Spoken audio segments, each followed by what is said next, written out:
Our good friend, filmmaker, and actor Tom Konkle joins us once again this morning on Midnight's Edge in the Morning.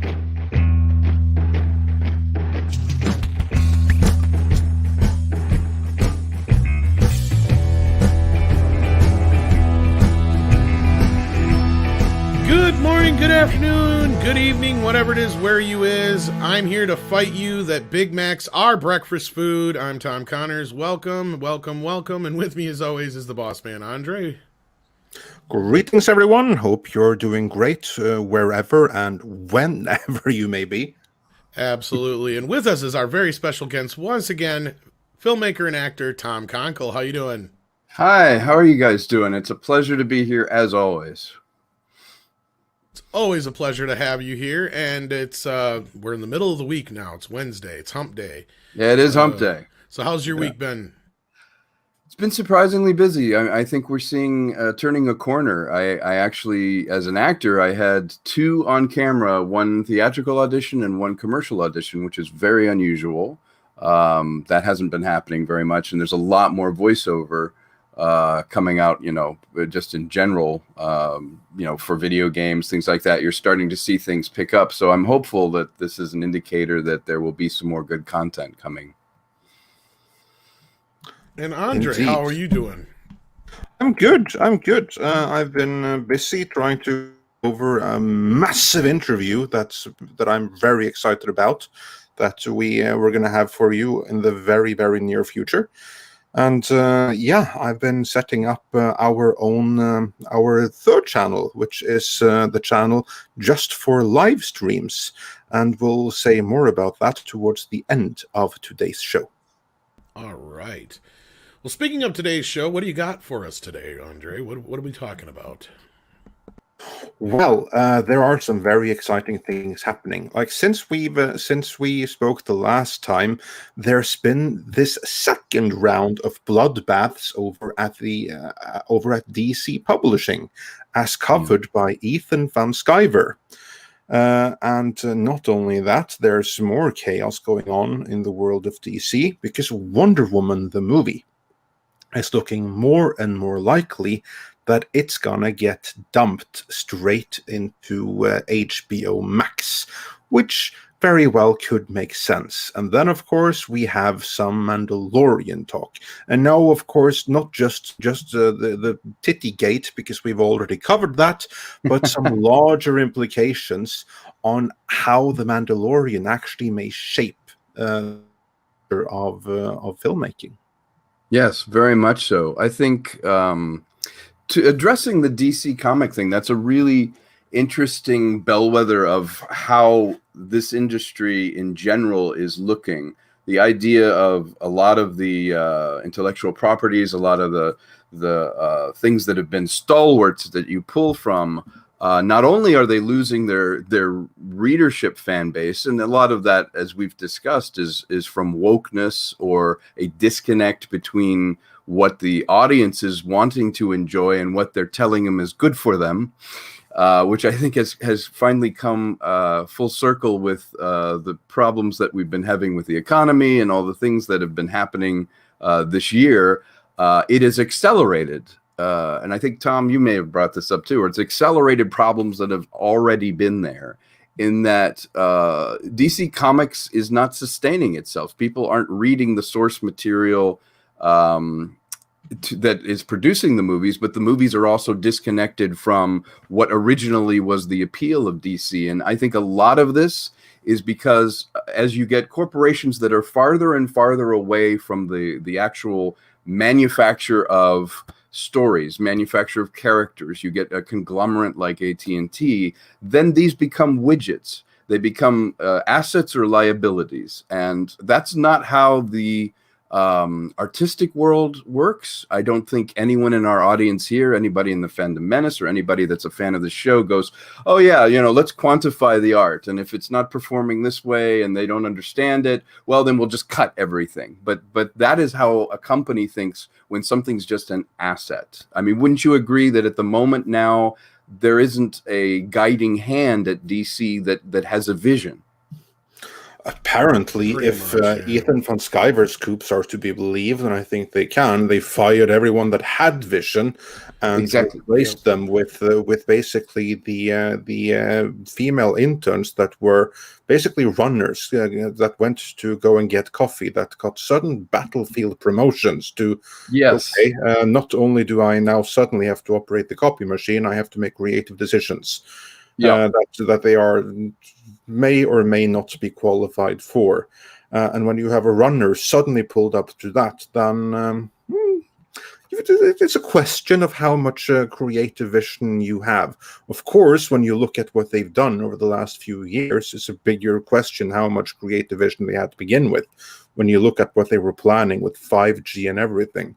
And to those that may not be aware, 5G in this case isn't the new mobile network signal, which radiates at a frequency that may or may not be awesome for you, but this initiative of basically replacing all of the heroes with newer and woker incarnations of them, so that Batman, for instance, would be like a female black woman or something to that end. I don't know the details, but that was like their big new plan to save the comic book industry going forward.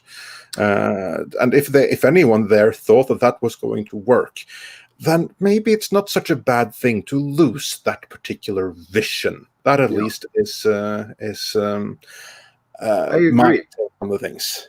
I agree, because that's not a vision. What that is saying who the characters are as you draw them is more important than the content of the story or the stories that's happening inside the character. And it's always a desperation move to kind of say, no, let's get, let's follow the curve. Let's be of our time. Most great art is out of step with its time. I believe Orson Welles said that. He said, I believe an artist's job is to be out of touch with his time and to point things out and to create great stories that even in retrospect you begin to appreciate. You don't become someone of your time and you're like, oh, we need to be woke. Everybody, anyone with red hair now has to be a black person. Anyone with this, but you're seeing it in animation, you're seeing it in comics, and it's not even fair to the people they purport to represent, because I think it would be a much stronger argument to have an organic character grow out of something like Blade, who happens to be a black character, but no one goes, oh, I love that black character, Blade. They just go, oh, Blade's cool, I like him. Come up with a new character like that. Don't retcon all the old characters going, well, they're bad and not relevant because they happen to be this white character or this particular thing, or they're not a woman, or these things. We're witnessing a strange time in entertainment where it is a liability to be what you were or who you are, unless you are woke. And when you're woke, unfortunately, economically, it doesn't bear out the decision to become woke, because you lose your core audience and you condescend to the very people that you think you are helping or elevating in some way, because you're not. They can see through it too. They're like, look, just write good characters. It is so condescending to think that an intelligent black man can't sit and watch a white character or read a book that has a white character in it. He doesn't need to see himself any more than I needed to see myself in Bruce Lee. It's either an interesting guy, interesting character, interesting story, or it isn't. To go through and just go, no, the fix on this is to fire everyone, and women have that women only have a corner on compassion and comprehension of issues. Only women can write about women, and only this. That is pigeonholing to the. If you flipped it, you realize how wrong it is. No. Only men can write about men, and only white men can write white men's stories. It's like, are you kidding? No, back it up a second there. Now, didn't you just say go woke, get broke? Didn't you just explain that exact thing? I probably did. And I did, and it was a little elongated, but no. And actually going back to what you were just saying. That's the extended version. Yeah, that's the director's cut. Yeah.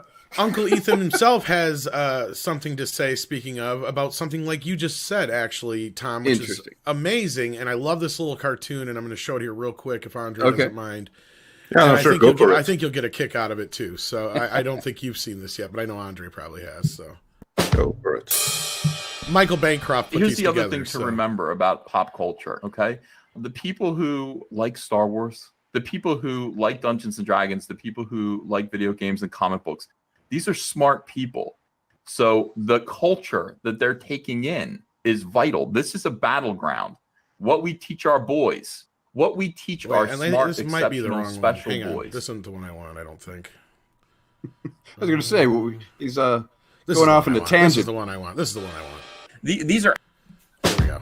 Sorry about that.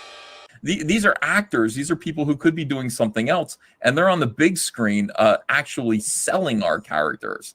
And we can't make it work because we're in the comic book industry going, well, yeah, Robert Downey Jr. is pretty good as the Iron Man, but I think it'd be much better if we just killed him and just added a little teenage black girl with a bad attitude. Yeah, I've said this before, but I'll say it again. It's creators that did not capitalize on the greatest advertising push for comics in the history of anything. You had the biggest 20 run of movies ever made. It's unprecedented. And what did you do? When everybody in the world knew who Tony Stark was, who Iron Man was, and they went into a comic store, who was it? It was Riri Williams. When everybody in the world knew who fucking Hawkeye was for the first time in 60 years, it was a household name. Let me go in it. Where's Hawkeye? That's her over there. It's Kate Bishop. You fucking creators that did not capitalize. Well, I want to see Thor. Where's his comics? Oh no, it's her. It's that woman. That woman. No, you assholes. You artists. You creators at the fucking mainstream. You destroyed these shops. It was you.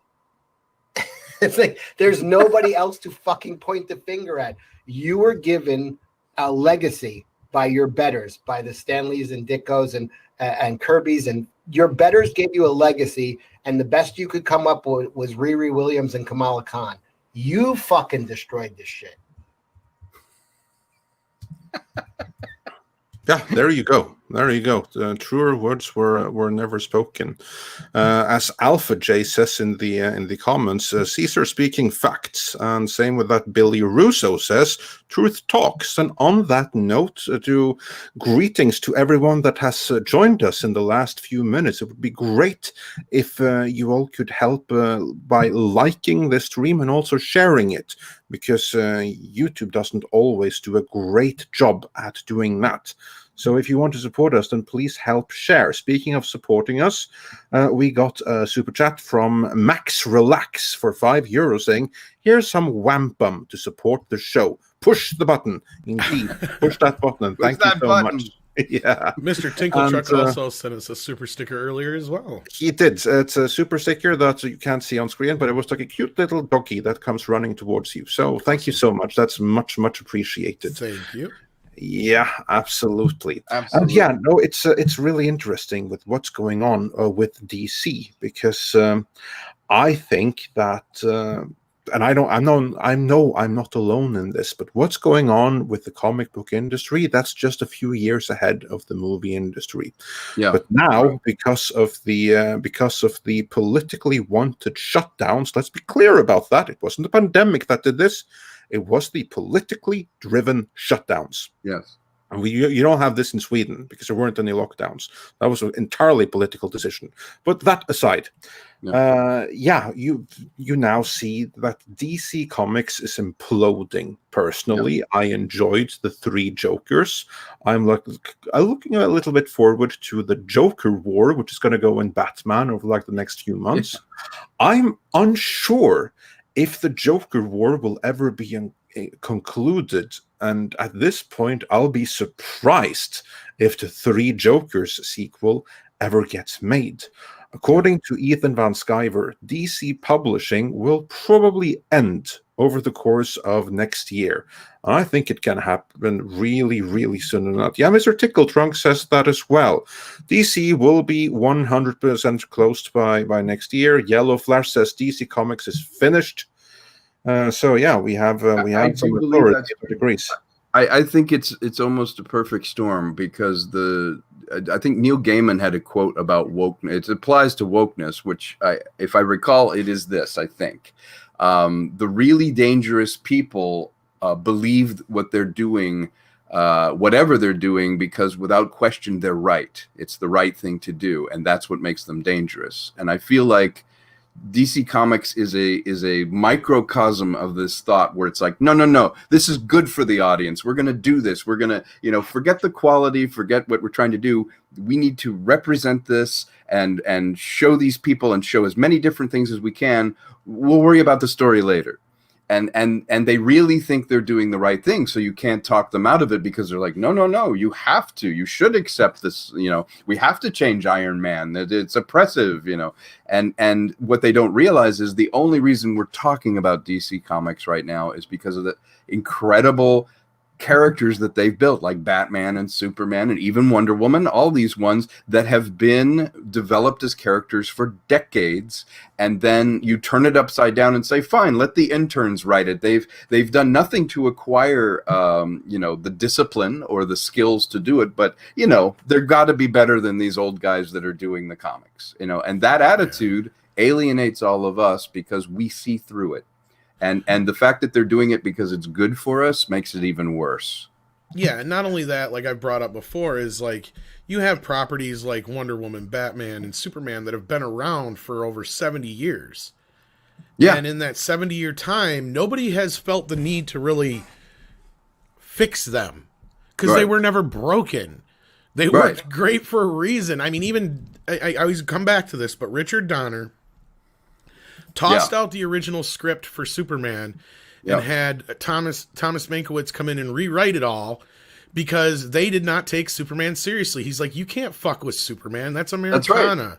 You have to respect it. Yeah. So what he did was he went and said, take all the fucking jokes out. We cannot have Superman being a joke. Right. Keep Superman the way he is, but the rest of the world can change around him. So Superman still stands for truth, justice, and the American way, and that's why you have Lois laughing at him and saying, yeah, you're going to fight every elected official in Congress. Exactly. But you also have the other side of it where they let Superman grow up a little bit because she's like, what color panties am I wearing? And he's like, pink. And she's like, well, do you like pink? He's like, I like pink very much, Lois. The kind of things you would never see. But Superman still handles it the way you would expect him to handle it because he's fucking Superman. He didn't change. That's what's beautiful. Yeah, that's what it's beautiful about the character is it's okay to have a character we might aspire to. It's okay to have a character who even he has flaws, but a character like Superman is supposed to have a value system that can be challenged. It can be whatever, but it's unshakable. It's like taking any myth, from any culture and all of a sudden saying, oh, no, this character, he's corruptible, he's a joke, is whatever. Well, when you reach that point, the myth no longer applies. The people are not going to resonate with it.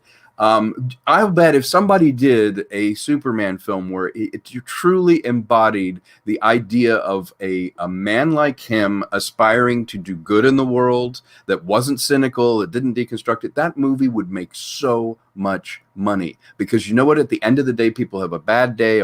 They have a stressful day. They go and sit in the movie theater. The last thing they want to be confronted with is just their own weaknesses, is just that, well, no, there's nothing to look forward to. There is no justice. There is no right. Everything's relative. It's like, no, you go to the movies to get moral clarity, to see a morality played out, and for once the good guy can win. Because life is far more shaded than that. That's why we love our stories. Yeah. Andre had to step out for a minute. He'll be right back. But Taker610 sends us $2, says, does DC stand for dumb crap now? Well, you'd almost think so. I mean, in Marvel's just as bad or worse in some respects. I mean, I don't know if you've seen like this Gotham High novel. Yeah, it's like a CW version of... yes, and some of this other crap they've been doing lately. And it's just... I don't understand where they're getting...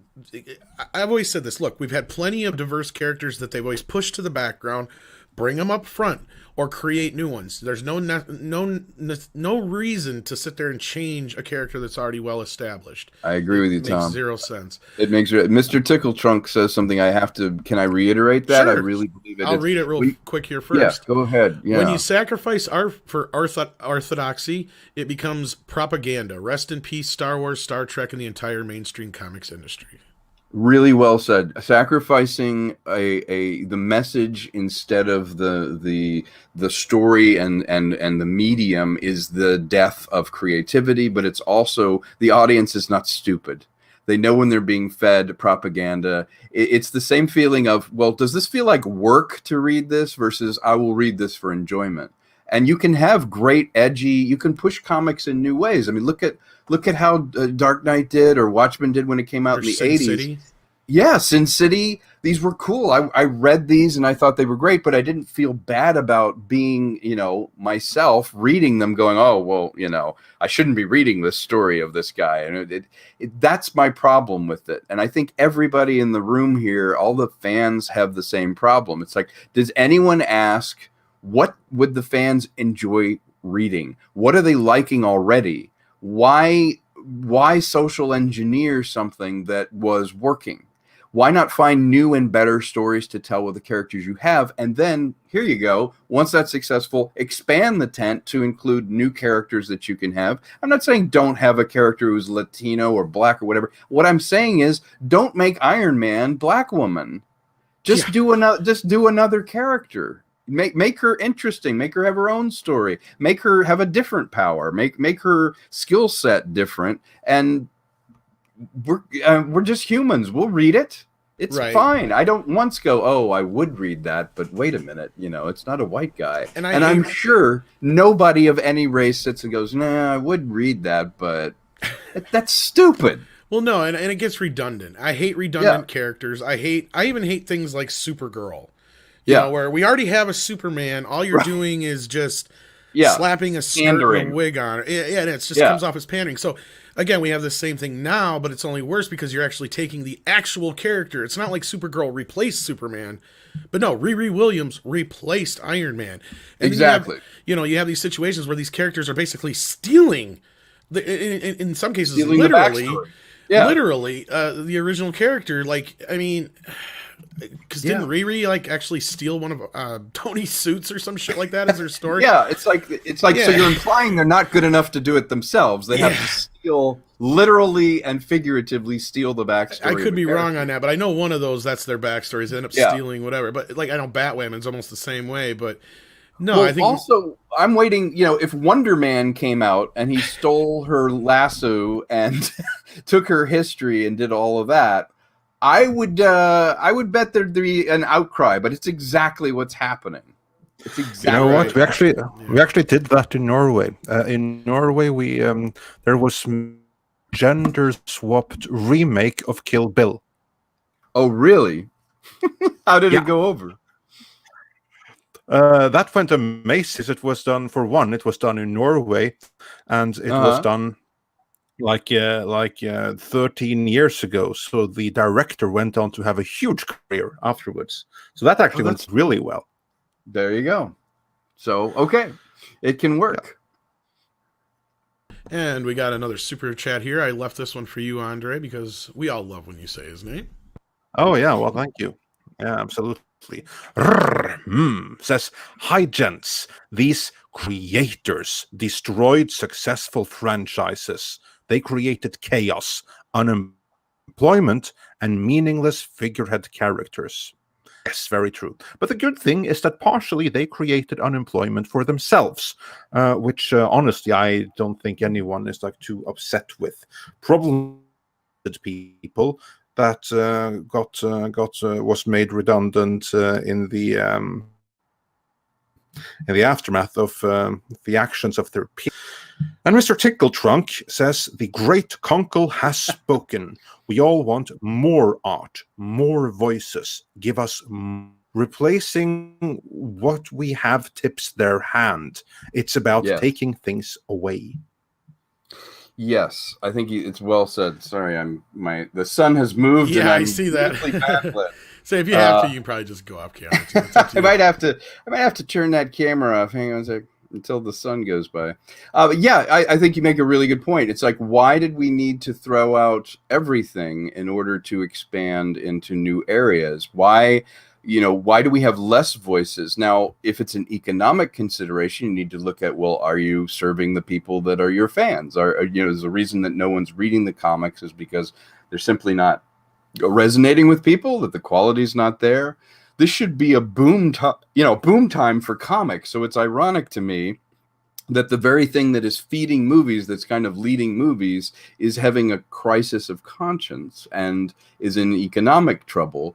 Maybe they just haven't done a good job in finding a medium for new comic readers like kids or whatever. They're not finding a way to deliver it on a platform that they'll read, that they're still thinking, it's got to be this issue in paper or whatever. Maybe their problem is their infrastructure, and they're not serving the people, and they think, no, it's got to be that we're not woke enough. We have to do that, and we'll bring all these people in. But you're basically alienating the people that were fans, and you're never going to bring in the people that aren't going to be interested one way or the other. If no matter how many times you change something, if someone is not going to listen to Bach, changing it to a different classical piece that they don't like classical music isn't going to make any difference. They're still going to go, it's just not my thing. I'm not going to read the comic. So you're desperately dancing, trying to get someone to love something that they weren't going to love anyway. And you're leaving behind all the people that are comic readers, comic fans. Those are your people you should be serving.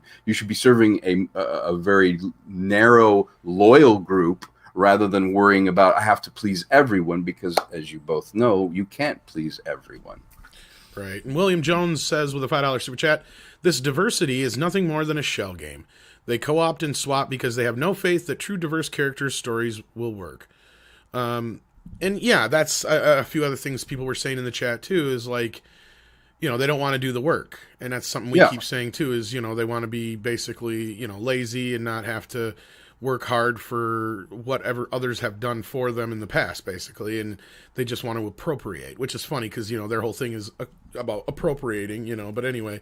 And Script Doctor says his suggestion for Marvel with regards to these replacement characters is reveal they're all Skrulls and bring back the classics as another secret invasion event. But they're not that smart, Script. That's the problem. That's actually a really brilliant idea. If they could pull that off, I would go for that. I hope in my lifetime we see the pendulum swing back, that just because a character is a white heterosexual male, it's not a bad thing, that everyone is accepted, that everyone can be represented, and we don't need to social engineer art.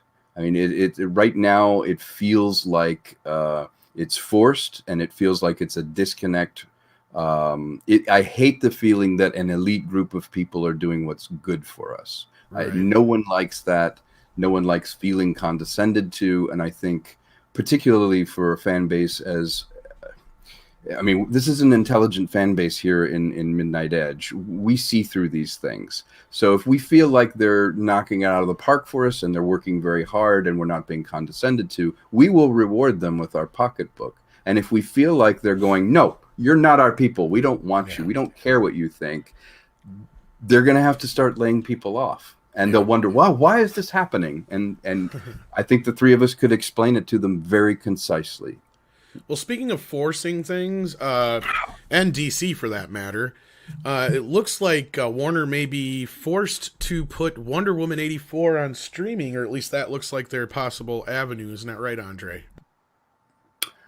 Indeed, it does look like that, because we are starting to hear more and more rumors suggesting that Wonder Woman 84 may indeed go straight to HBO Max. Now, there originally, or not originally, but recently, the talk has been that it's going to get a very limited theatrical release before it goes into streaming just a couple of weeks later.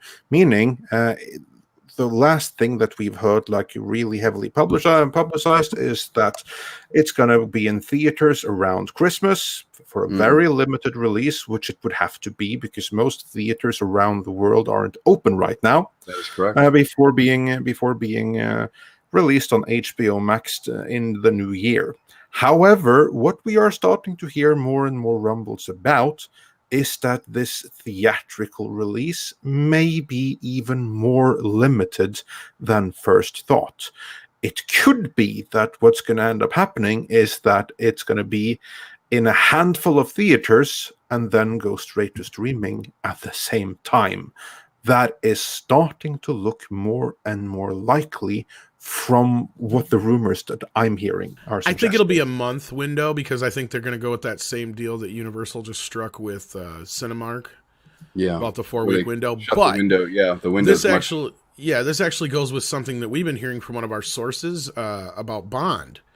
Andre knows what I'm talking about, but Tom may not be up to speed yet. But we'd been hearing there was a big super secret meeting that went down between HBO and the people at MGM over possibly getting the streaming rights to No Time to Die, and they're also in talks about a Stargate possible project. And the result of this being, and this is what we heard, is they're upset about not having the Game of Thrones spin-offs.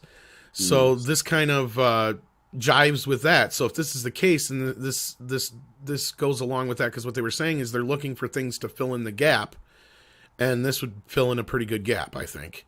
Especially since all their licensing stuff has pretty much been burnt out. They've done the Doritos thing. Dairy Queen already had their run. I've seen the toys in stores already. So I think they've kind of gotten past any point where they can salvage this thing. Yeah. Also, I'd be curious to see what you guys think, and also anybody in the room. It's like everything I've seen from Wonder Woman 1984 feels small, feels off, and to me, it feels like they might also be dumping it in a certain way. I don't know what your feeling is, or the people that are in the room that have seen the trailer. I don't have a good feeling about it, to be honest. Because we heard they had a really shitty test screening. Yeah, I've heard that too. It feels like they don't have a very strong villain. And what I've seen of the trailer compared to as a filmmaker, I look at scope, and I'm looking, how many different setups. Like, you had this beautiful backdrop of World War I. You had a variety of setups, from the exotic place that she grew up, to her being a fish out of water in London, to taking her to the trenches. In 1984, we got a mall. And we got office shots, her sitting in an office and doing things, and it feels like a TV movie. And I'm a fan of Patty Jenkins. I've actually worked with her. She directed the episode I did of Arrested Development, and I think she's incredibly talented. But I feel like the film, either a committee got a hold of it, or they really didn't have a second step to it. And it feels like it's going backwards. We have, Chris Pine's character, who so beautifully sacrificed himself. Well, no, he's back, and it feels to me like, aside from the financial consideration of dumping it, because they're holding on to the note for it right now. And what I mean by that is, the studio probably, got a line of credit to make that thing, and they're making payments on it the longer they sit on it. So it needs to go out. But the problem is, as we've discussed before, when you go on a streaming service, no one's buying a ticket that's allotted to that particular title. You're just trying to keep your subscribers. So if you don't lose subscribers, or you gain a few subscribers, that's considered a success. But you can't do that with a $250 million film. If you pay that much to acquire a film because the producers are like, this is what it cost, and we want to make a profit, you're not seeing that directly translated into sales. You're simply seeing it as, well, that's another piece of content. Mm-hmm. And I think Wonder Woman and James Bond are the old Hollywood colliding with the new reality that there are no money paths like there were, where you could open a film. Avengers Endgame might be an ironic footnote in cinematic history. It's the last time you could put a movie out and it would make $150 million in the first weekend, and it would make $1 billion in the box office. Now, if you made that movie, how would you make $1 billion? You can't. I gotta imagine Disney's like upset right now with the whole Avatar thing too. Script Doctor brings up an interesting point here, because I'm assuming he's probably read the script. He said Patty Jenkins was given a garbage script. If Wonder Woman 84 is good, it will be a miracle. It will be a miracle. Sound good. That doesn't sound particularly appealing. Yeah. So Andre, I got to hear your take on this, because I know we were a little bit privy to the whole bad test screening a few months back and all that, and we knew it was supposed to be out in November, and I think it got pushed due to some reshoots, and then they got stuck up in the whole coof mess. So where do you see all this? Well, first and foremost, I would say that, like absolutely everyone else that has a big budget blockbuster waiting to come out, they're in trouble, because they're simply not going to get the money that they made on this back. No way, not ever, not going to happen. Because how long do you have to push movies back before things return to to a normal that they never ever will return to. Because again, this is a political decision that things aren't going to return to what we considered as normal. That's not going to happen. But in this new status quo that we will gradually be moving into, will there be theaters to justify a wide release? There may not be. There, as you say, Avengers Endgame really might have marked the end game, not just Yes. for the Avengers or the Avengers Infinity War saga, but for the theatrical experience. Of course, I there's think still you're going to right. be theaters, but I don't think that there's ever going to be a market for going to see a blockbuster movie again. And I think that the studios are increasingly coming to that realization. Now, many of them are really screwed in that sense. Yeah, But I think you're HBO, right. yeah, but Warner are lucky, as they are one of three contenders that actually have their own streaming service that actually can be a global contender in HBO Max. It hasn't been that so far, but all they need to make it is to basically cut out all of the other HBO drivel that they have, which is confusing the brand. Cut all of that crap out because it's not doing them any favors. Just keep HBO Max and have everything there. That's like the one thing. And I think that they're going to come around to that, but also get more content. Yeah, they have the Snyder Cut, but they need more things before the Snyder Cut. And Wonder Woman 84, I think that they're going to come to the decision and say, okay, we are never, ever going to get the money we put into this back. But AT&T already took up that bill. They're going to sell other parts of the company and dismantle it, get rid of the DC Comics division for one. And then they're going to use Wonder Woman and a few other stuff, probably Dune before you know it, as tools to market HBO Max. And that's where it's going to end up. And I think it's funny you mentioned. Oh, go ahead. Go ahead. Oh, I was just going to say, and let you finish your thought. Andre's right. To use a financial term, I think these are very expensive loss leaders. They're very expensive loss leaders, and they are the relics, unfortunately, of that time that changed in a couple of months everything that went away as far as a path. Like when I'm pitching films now, I don't even build a theatrical component into the film. I'm pitching films now where the scale is much smaller. It's, more about the script. It's more about the characters have to be good because I can't razzle dazzle you with $50 million worth of effects. And I think you're right. Warner Brothers needs to refocus on their brand, and it needs to be like you are walking into the Warner Vault every time you go into HBO Max, and you can select new things, old things, and perhaps there's a tier system. You want to see the most new thing, maybe it's a little bit more. Maybe you make $1 or $2 more, and that's allotted to the producers of that particular film. We all know we can track each title. Maybe this is finally the way they can be honest, because in the old days you used to have the honor system where it'd be like, oh yeah, it played in the Philippines and here's how much money it made, and you had no way of checking. Now maybe the Directors Guild, Producers Guild can say, okay, we want a machine that, just like a YouTube count, you can tell me 20,000 people watched that movie yesterday. You owe us 20% of that because we paid for that. We made that movie, and it becomes a much more honest system. But they'd have to embrace it, and we'd have to change the infrastructure. It can't be the honor system where they're not transparent. And Netflix is only now starting to say what numbers and things they're getting. The reason they do that, they don't want to pay us. I've taken a feature to Netflix, literally, and had them go, great, we'll pay you $30,000, and we want it exclusively for 2 years. And I'm like, 30,000, that's it? Oh yeah, that's it. I'm like, well, that's nothing compared to what it's paid. Yes, but you're on Netflix. And I'm like, well, will I know how many people watched it? Oh no, we don't share numbers. You can't run a business that way. They act like they're doing you a favor by taking your content, and it's going to bite them in the butt, because when Netflix doesn't have deep pockets anymore because they're leveraged, and they don't have the content because everyone has pulled it off to their own streaming service, we're going to be left with the few things that Netflix produces. And that's it. Yeah, and it's funny that you guys are mentioning all this and going back to what Andre was saying, because in this Bloomberg report, they talked to, where's his name here? Jack Killer, and he was talking about. Yeah. he has such a wonderful name. I know, doesn't he? Because he's It's restructured. a man's name. Yeah, right. Yeah. Jack Killer. Jack Killer. He's Private coming Eye. to get you. Yeah. He's restructured Warner Media and fired staff with one goal in mind: building up HBO Max. Yep. So I think Andre's on the right course here. Like that's what I think.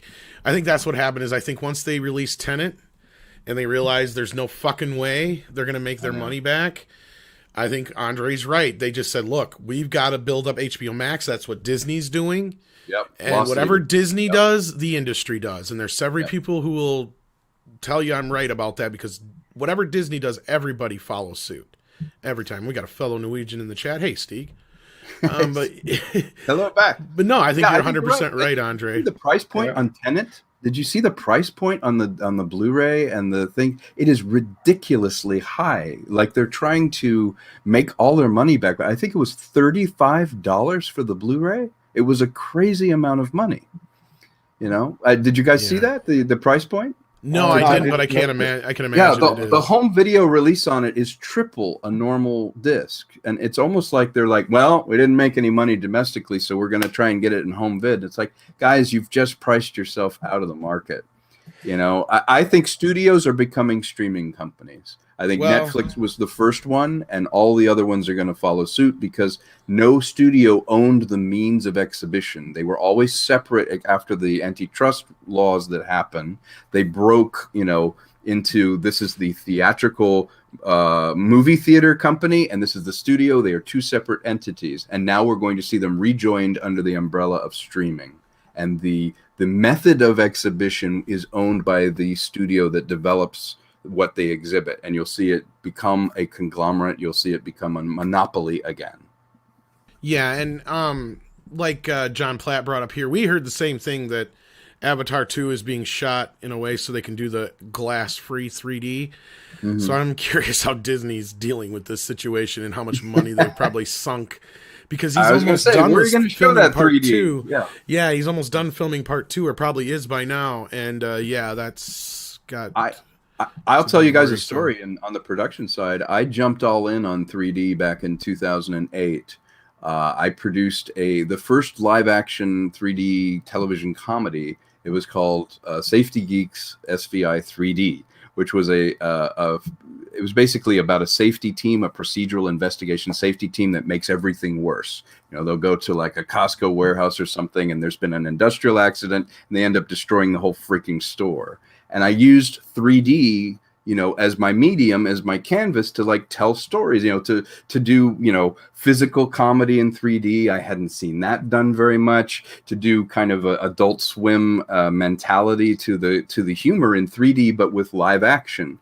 And the entire reason I produced that was everyone was buying 3D TVs. They told me there was going to be 3D stations. There was one in France. There was one in the UK. And they're like, just make 3D content. And that blew out. I never got it on 3D. I'd only made money in 2D.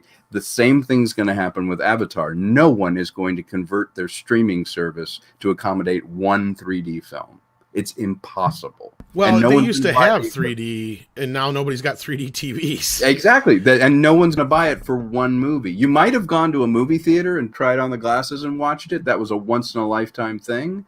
But can you imagine buying a new 3D TV to watch one movie? And then there's no other 3D movie to watch. The reason I got out of the 3D business, there was literally nowhere for me to show a 3D television series. There was no point in me making it. Yeah, there you go. Yeah. So Avatar's in trouble. Indeed. Yeah. Yeah. Yeah, that has to be a huge issue for them. I can't imagine otherwise. Huge, because the 3D is the appeal. Yeah. Yeah. You're absolutely right. Yeah. So I think that Avatar was probably in trouble to begin with, because it left. Yeah, you should never ever bet against James Cameron. You really, really shouldn't. No. However, in this particular case, you have now something that's probably as expensive as the original Avatar, so it was absolutely scaled for needing at least $1 billion at the box office price-wise, and they probably amortized that over like 3 movies that all needed to make $1 billion to break even. That's probably like the reality here. It's lighting and timing. And it can only be seen on the big screen. Yes, because that is something that really relied on the big screen experience. You're absolutely right, and I think James made a huge mistake. His miscalculation was not even the money; it was that he waited too long. You know, the first film's okay, and it did really well, but he needed to do something within the 5 years. Like this isn't Terminator. Yeah, this isn't Terminator. Terminator gained momentum over time because of video. Avatar has done nothing but lose momentum over time. Exactly. It's because the novelty don't even talk about it. I mean, I'm an advocate of 3D, don't get me wrong, but I'll be the first one to say, like, there's a lot of movies that were converted into 3D that didn't need it. And I totally understand there are some people who just, A, can't see it, B, who get sick from it, and 3, I understand the cumbersome, the thing about the glasses. I wear glasses all the time, period. So I totally understand that. And Emmanuel, it would be great if they would have just brought over the passive 3D element into the 4K TVs, but they didn't. Yeah, it was cheap and they still could have done it, but they didn't. I went to a electronics exhibition in Vegas probably 6 or 7 years ago, and I saw one of the TVs that was 3D without glasses.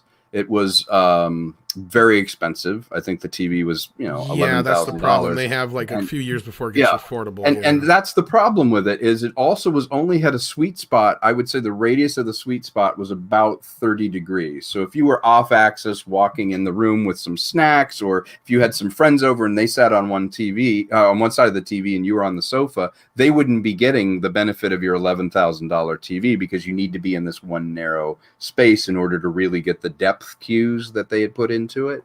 And let's face it, if James Cameron had come out with another Avatar, 4 years after, 5 years after, it would have been in the theater. It might have kickstarted as an event thing in 3D. His problem is he waited past the time that it was relevant, and now both the technology has left him behind, but also the world changed, and it's not ahead of the curve now. It's so far behind the curve that here we are. We're predicting it, and we're probably going to be right. It's going to come out with a thud, and the idea that the 3D is part of the appeal, I would bet that the capital doesn't exist for movie theaters to even convert to the projection system he's hoping they will do, because they are cash poor. They've been closed for a year. And that is the Alamo Draft House style theaters that are going to remain. Here's what I think is like ironic. Because with James Cameron, unlike his past 3 movies, which were like Avatar and Titanic and whatever was before that, the studio, they took huge risks and they earned a metric crap ton of money on them. Yes. Fox earned so much money on both Titanic and on Avatar because they were the 2 biggest movies ever made. Yes. But here's like the irony that now that Disney bought Fox, which was an acquisition that's getting worse and worse by the day, especially because of Avatar. Because Disney are going to lose as much on James Cameron as Fox earned on him by the time all is said and done. Isn't that ironic?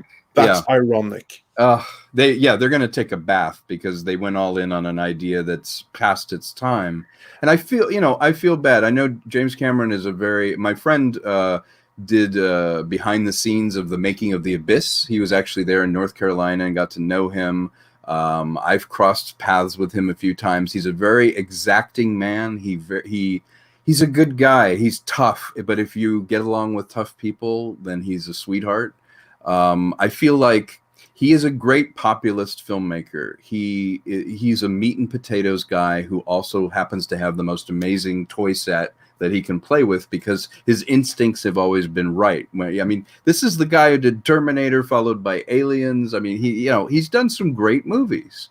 But I think this will be his undoing because if you go all in on a technology-based film and that technology is no longer relevant and the world has constricted, they're gonna, like you say, they're gonna lose as much money on Avatar as he made for them, because he was ahead of the curve when he made those. I mean, whether you liked Titanic or whether you liked Avatar or not, he made event pictures. He made a chick flick that guys wanted to go see with Titanic.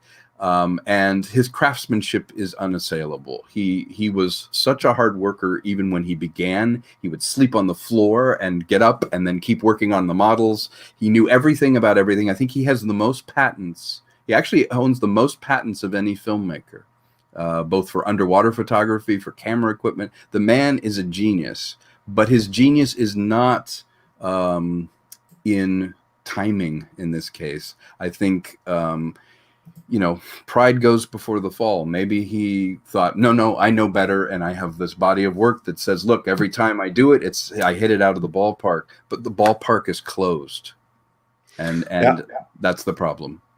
That's exactly it. The ballpark closed in the 15 years he spent making his underwater Smurf sequel that people have just gotten way over in that time in between. Before we move on to the next topic, let's visit some super chats. And before that, I had a question for me. That was Nuptural Advice, who says, "Hi, can you name those cool French animation films again?" Now, he's referring to something that I mentioned in an earlier stream, namely the animated features of French director René Laloux. He made 3 animated movies, and those are the 3 animated movies that I really gravitate towards again and again, because they are fantastic. First and foremost, it's The Fantastic Planet. It's psychedelic. I'm in the middle of watching that, actually. That's a wild film. It's like watching a dream, a fever dream. It's one of those movies I keep popping into when I get like 10, 15 minutes, because I just haven't had time to sit down and watch anything. That thing there, to get like the experience, you have to sit in a darkened room and you have to watch the whole thing without any interruptions from start to finish. I have never tried any kind of psychedelics myself, however much into Graham Hancock I may be, but I do believe that this movie replicates that experience. So absolutely check out The Fantastic Planet. The other movies on HBO Max right now, there you go, HBO Max. You see, that's one thing they have. That's a reason to have it. Yeah.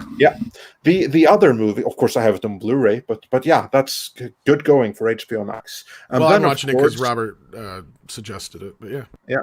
And then, of course, it is his follow-up movie, Le Maître du Temps.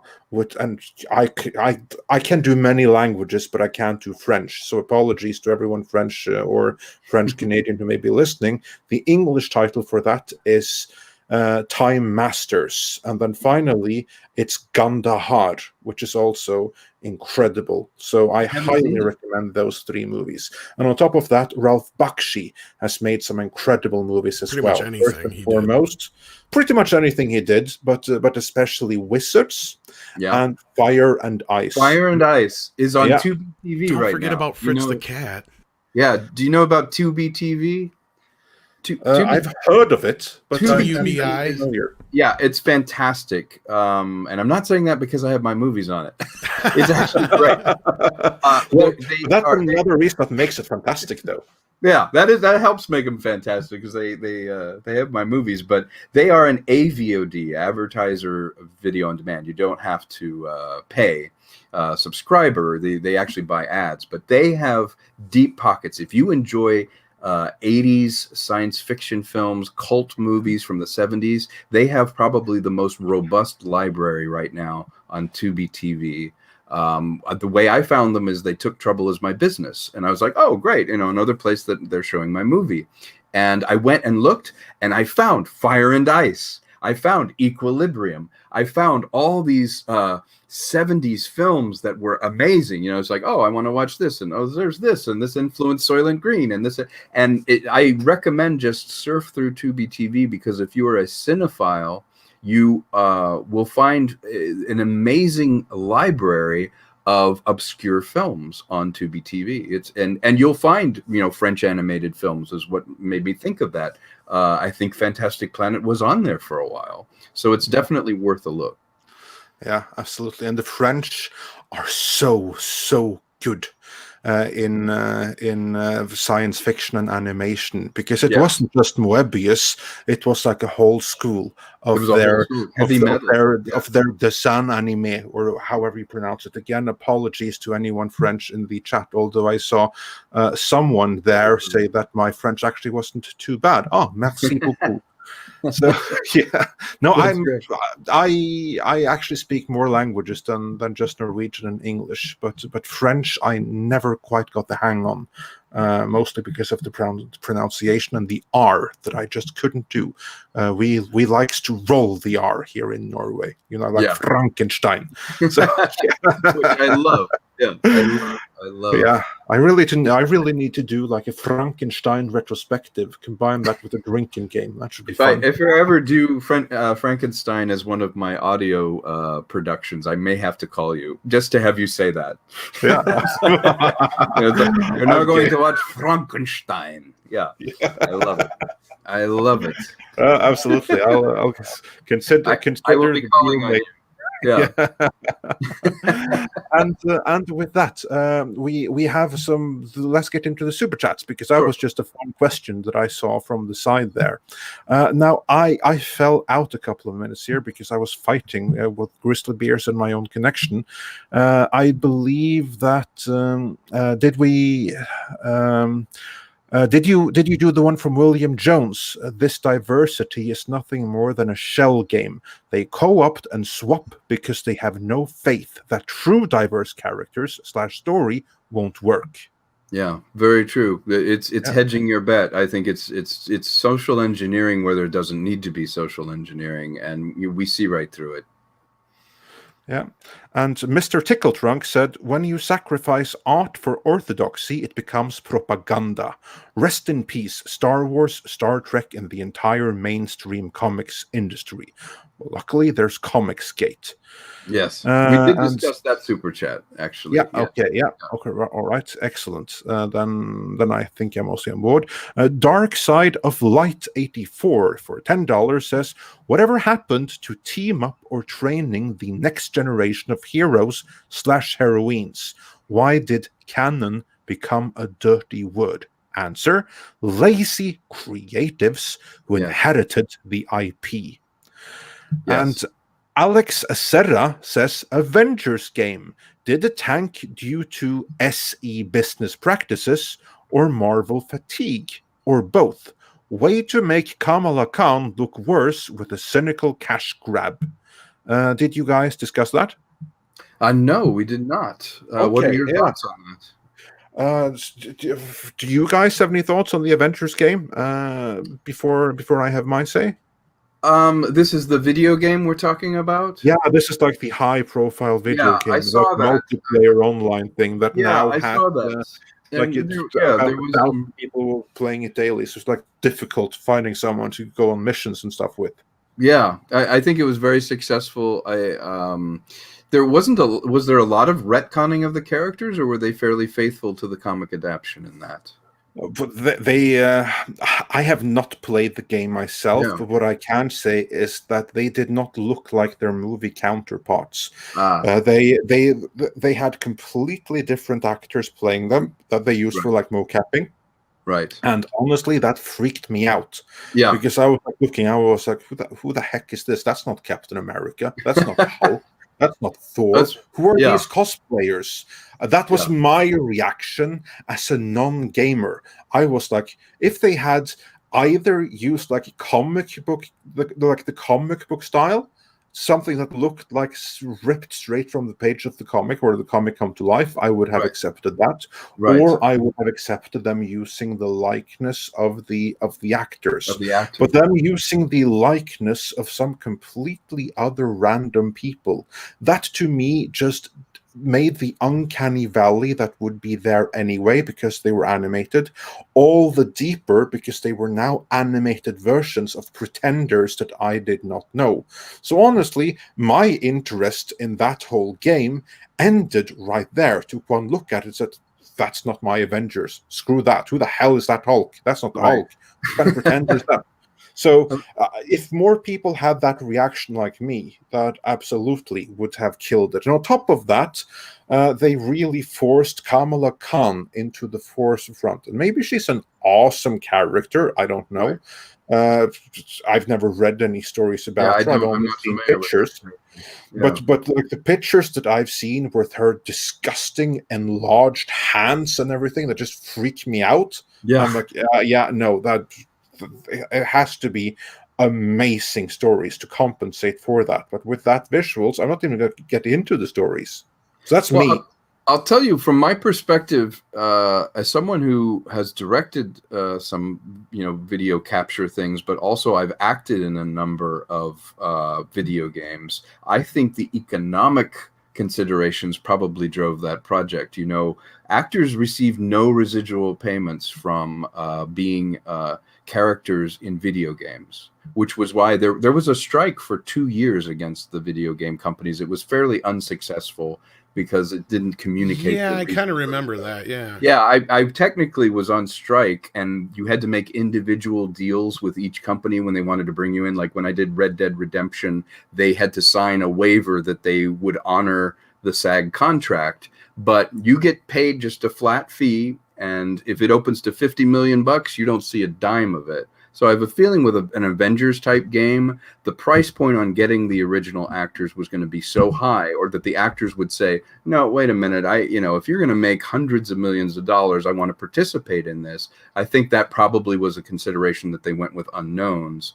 Also, the problem with, video game developing and doing that is it is a process over years, from the time of capture. Like the last video game I just did is just coming out, and I filmed it a year and a half ago. But there's so much, things you have to move and generate and create backgrounds and do all that I have a feeling they went with a cheap option, and they probably had to do sort of the Star Trek thing where it needed to be 75%, of it, 75% different. Yeah. And I don't know what percentages, I don't know about that, but I think it was just more so they're being cheap, like you were saying. And then on top of it, I think Disney wants to keep pushing this idea that the characters are not the actors. Right. Because we've heard Kevin Feige say that on many occasions. Right. But they really are. We love them because of the actors, and that's why, as Andre right, yeah. We wouldn't know who the fuck Iron Man is to this day if it wasn't for Robert Downey Jr. That's right. He made it come alive. Us would as a geeks, but I mean, like the general audience, The actors have become synonymous with those characters, and they either embrace it or they kill it. Yeah, exactly. And that was also my point of view, that if you had taken the angle where they would have basically just like for like sorry, I'm scared. Okay, so apologies. If they had done it not like it looked like live action, like with video games trying to mimic reality, instead try to make it look like a cartoon, make it like look a graphic novel. Yeah, exactly. Yeah. Then that would have been one thing. Then everyone would have been okay with that, I think. I think what really screwed them is that they went with this idea of we're going to make it look like reality, or like for reality, like most video games do, and we don't want to spend money to pay for the likeness of the actors that the audience know, so we're going to have these other nobodies that we don't have to pay anything come in and do the mocapping, and we're going to use their likeness instead. And the audience are just going to swallow it because they're dumb and they like that the characters no matter what. And to me, that was a huge mistake, because again, my response was, who the hell are these cosplayers?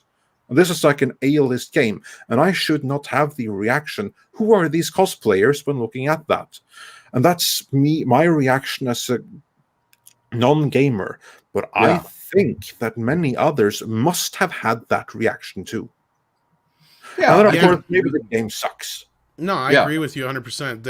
If you're going to push a game like this as your big thing, I mean, you definitely need to get more involvement. I mean, even the Star Wars games, didn't they get, for the most part, involvement from most of the actors, to my knowledge, at this point, for the voices and certainly stuff? They made them look like them. Yeah. Yeah, I mean, the Emperor looks like the Emperor, and Luke looks like Luke. And, it could simply be like, because, see, Lucasfilm's always been a thing, and I know people made a big deal about this with the whole Disney thing and Mark Hamill, but it's like, guys, chill out.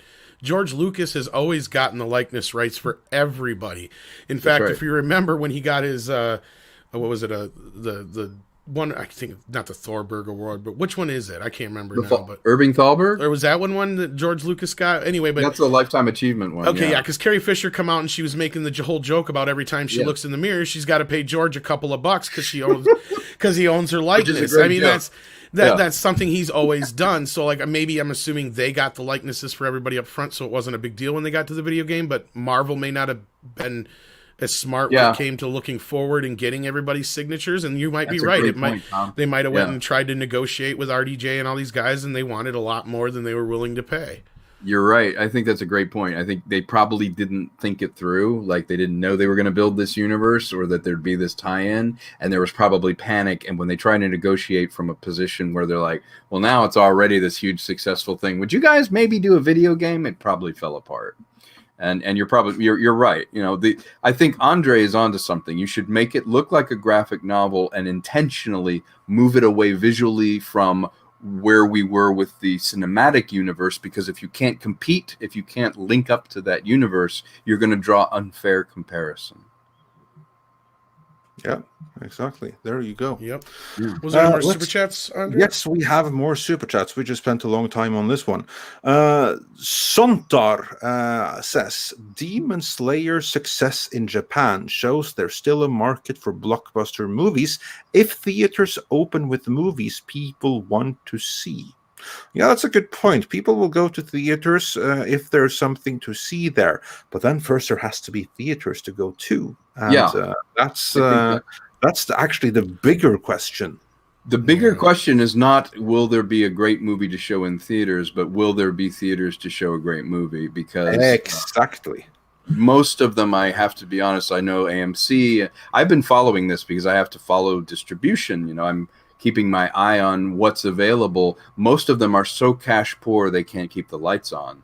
So if I could come in with the next Jaws, you know, and where am I going to show it? How are they going to pay staff to project it? How are they going to maintain their supply lines for projectors and bulbs? And if they have no money, it doesn't matter. There's no there. Well, at the same time, we've seen a lot of local theaters and smaller chains, or non-chains, I should say, showing a lot of classic films and making some money. So, I mean, again, I don't think it's so much the demand for the theater part of it as it is just the good movies.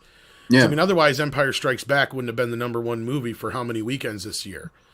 That's true, and that was mostly drive-ins. Yeah, a lot of drive-ins and local theaters that aren't attached to any kind of but I'd be curious with your base. I think you're right. But if you just do the Alamo and you just do drive-ins and stuff, can you reach that $500 million mark? Can you reach that $1 billion mark? It all depends on how many are chains and how many are actually independent. Yeah, because I don't know the zoning for drive-ins and things, and the tech for drive-ins. Like, I think capacity at a drive-in would be a consideration too. I don't know how many cars. I think since you're in your car, it's however many cars you can fit in there. But as far as I know, most of the drive-ins are private. I don't think any of the chains have any more drive-ins, because there was a point, because where I live, we actually have 2 drive-ins in our state. We actually had 3 at one point, and that was a big deal because there was like less drive-ins in the country than there were states, and we had 3 of them.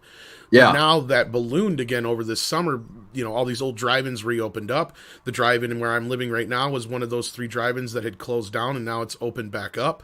Yeah, I mean, they closed for the season now, but they were open all summer long, showing movies, and they were packed every weekend. When I first moved to the Valley, we had a drive-in near us, and I went to it, and I recognized it right away because there's this movie called Blue Thunder. I don't know if you guys have ever seen it, but Roy Scheider's in it. Awesome. Yeah. The movie theater in Blue Thunder is the drive-in is the one next to my house. That's that drive-in. Oh, cool. Where they have the helicopter chase. And they tore down the drive-in and put in a pavilion supermarket. Man. So we don't have any drive-in in the Valley that we can go to. Yeah. Hey, it's Frank Zanka. How are you? Yeah. I was assuming he was talking to you, Tom. So yes, indeed. He was kind enough. I won he has the ITV festival, and I won Best Actor in a series or it was a film a number of years ago. And he's always been really kind and supportive of my work. Thank you, Frank. Awesome. Yeah. And like Mike Cat said, Bill and Ted 3 was in drive-in, was packed. But yeah, see, that was another thing, is none of the chains would carry Bill and Ted. They refused to carry it because it went on streaming at the same time. but I know a lot of theaters that did very well because they A lot of kept. theaters were smart. Yeah, it's like you can't be a snob and go, "Oh well, it's on streaming." It's like, no, people want to get out of their freaking house and go see a movie. You know, we forget we're social animals. As Andre said, he said it very well. It is wrong to isolate people. The cure is worse than the disease. When you isolate people from the communal experience of entertainment, from live entertainment, from concerts, from movies, the toll you pay in mental health and the breakdown of society and how important it is for us to be social animals cannot be understated. Wouldn't you agree? Absolutely. And again, now obviously here's somebody who has a compromised immune system or something like that. Don't go out, you know, Yeah, but don't go. But we've gotten to a point where the world has to continue to move on and people have to be able to live. I mean, we got people who are losing their houses, losing their businesses, losing their ways of life. And because of that, they're gonna lose their marriages, they're gonna lose their families, they're gonna lose their homes, they're gonna lose their lives.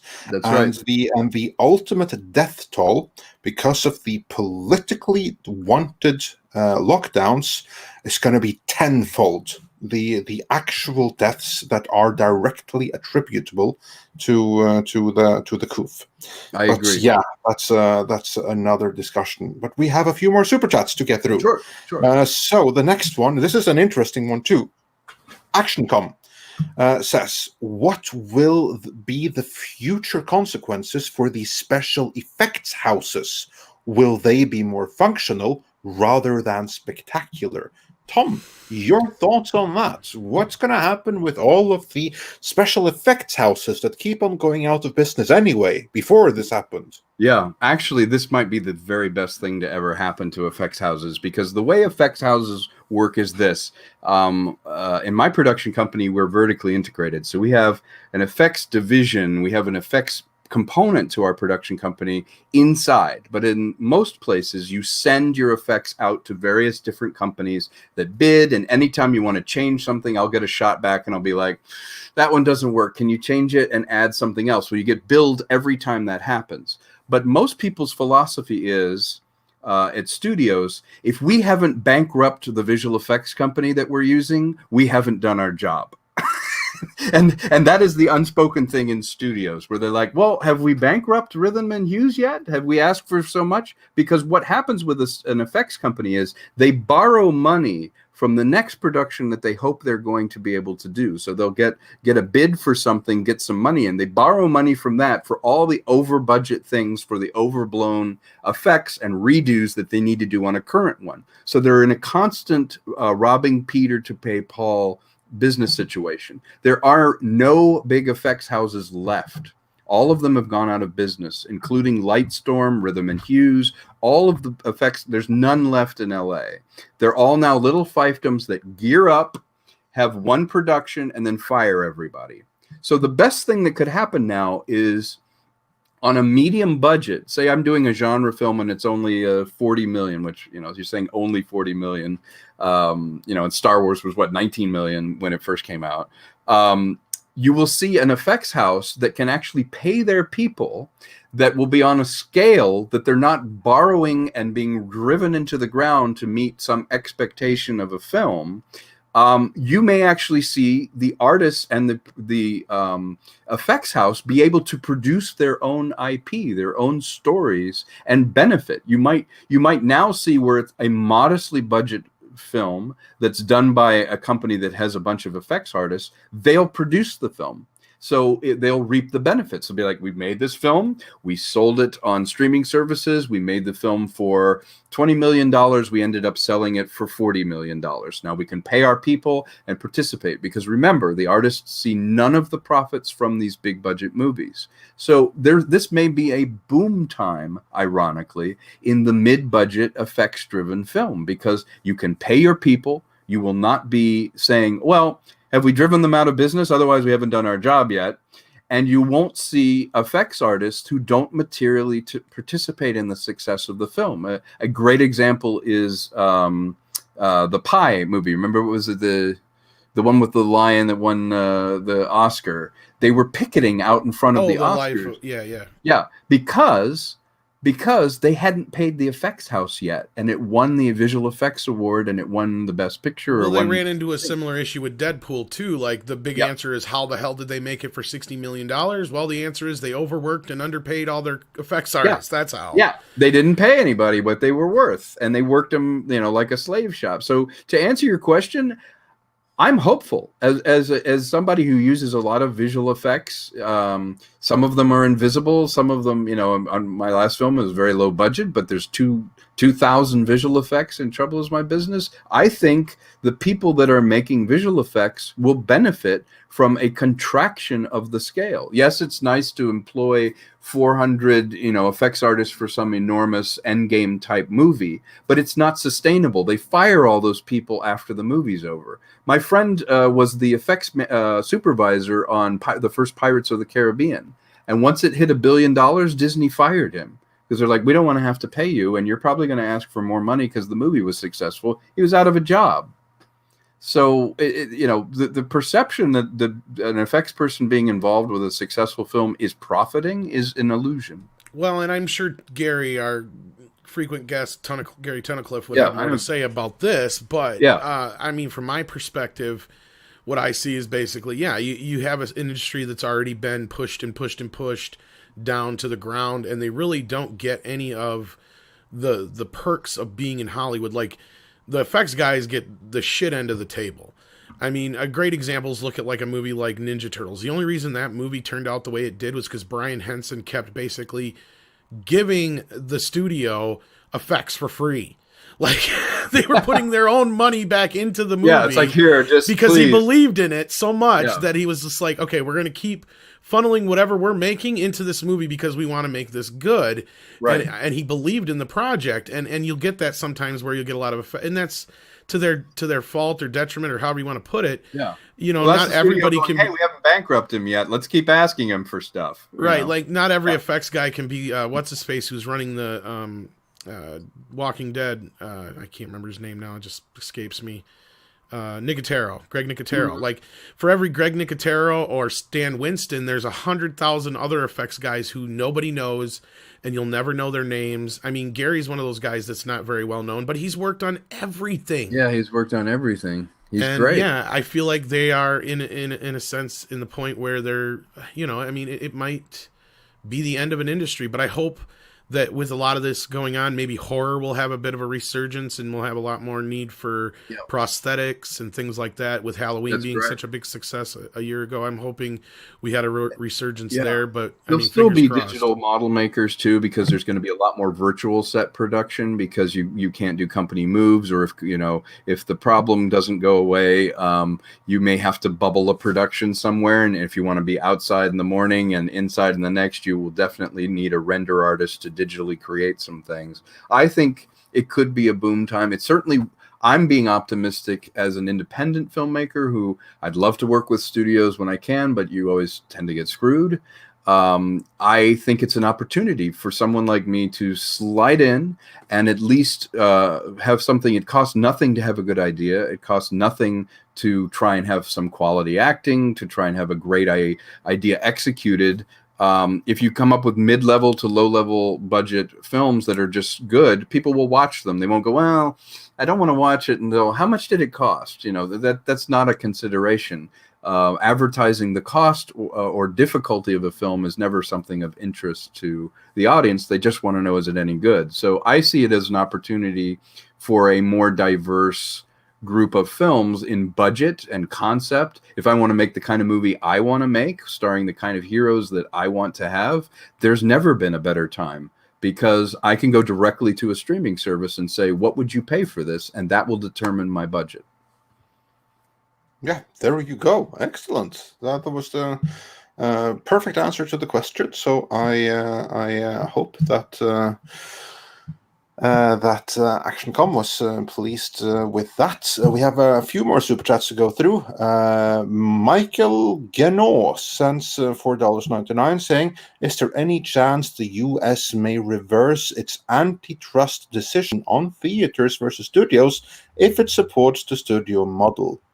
Well, I would say that depends a little bit on where the election ultimately falls. It's going to depend on who's in charge. I think it's a good chance that it's going to happen in any event, but it's guaranteed to happen under a Biden administration because the entirety of Hollywood weren't behind him for nothing. Let's say. Yeah. What do you think about that, Toms? I think as a practical necessity, they will redefine what makes a monopoly. And what I mean by that is we've seen it before. We've seen the phone company, say like AT&T, allying with all the various providers. They broke up the telephone company in the 80s because they felt it was a monopoly, but now it's slowly been buying back all of its divisions, and now they're involved in the phone business, and now they own Warner Brothers. I think if there is a collapse of the AMCs, of Lemleys, things like that, I think you'll see that provisions will be made that studios can own the means of exhibition, and some new sort of formula will be devised for some kind of oversight. I'm sure there'll be some kind of oversight where Universal can't buy up all the theaters and say, don't ever show a Paramount movie, which was really the problem back then. One of the reasons they busted up the original monopoly was that theaters could dictate what movies based on what companies owned them would show. And that showed that the monopoly was hurting economically the chances. There wasn't an even playing field because whoever bought the most theaters had a monopoly on what films could be shown, and that wasn't fair. In today's market, I think if there's a provision that you can't just say no, 100% of Warner Brothers will only be shown in AMC theaters, then I think you'll see some kind of legislation where, let's face it, the theaters need studios more than the studios need theaters, because the studios are building their own streaming services, their own means of exhibition, but it's nice to have a theater to go to. It's nice to have an exhibition. So I think you'll see more partnerships and alliances like the Cinemark one you guys were talking about at the beginning of the show, closing the window of exhibition so that they can all participate. But here's the big thing that needs to happen is the sliding scale needs to change. The reason theaters cost so much for popcorn and everything is Disney insists on such a high percentage of the actual at the door profits that the theater can't keep the lights on. They can't keep their staff. They can't buy the popcorn without charging much higher rates.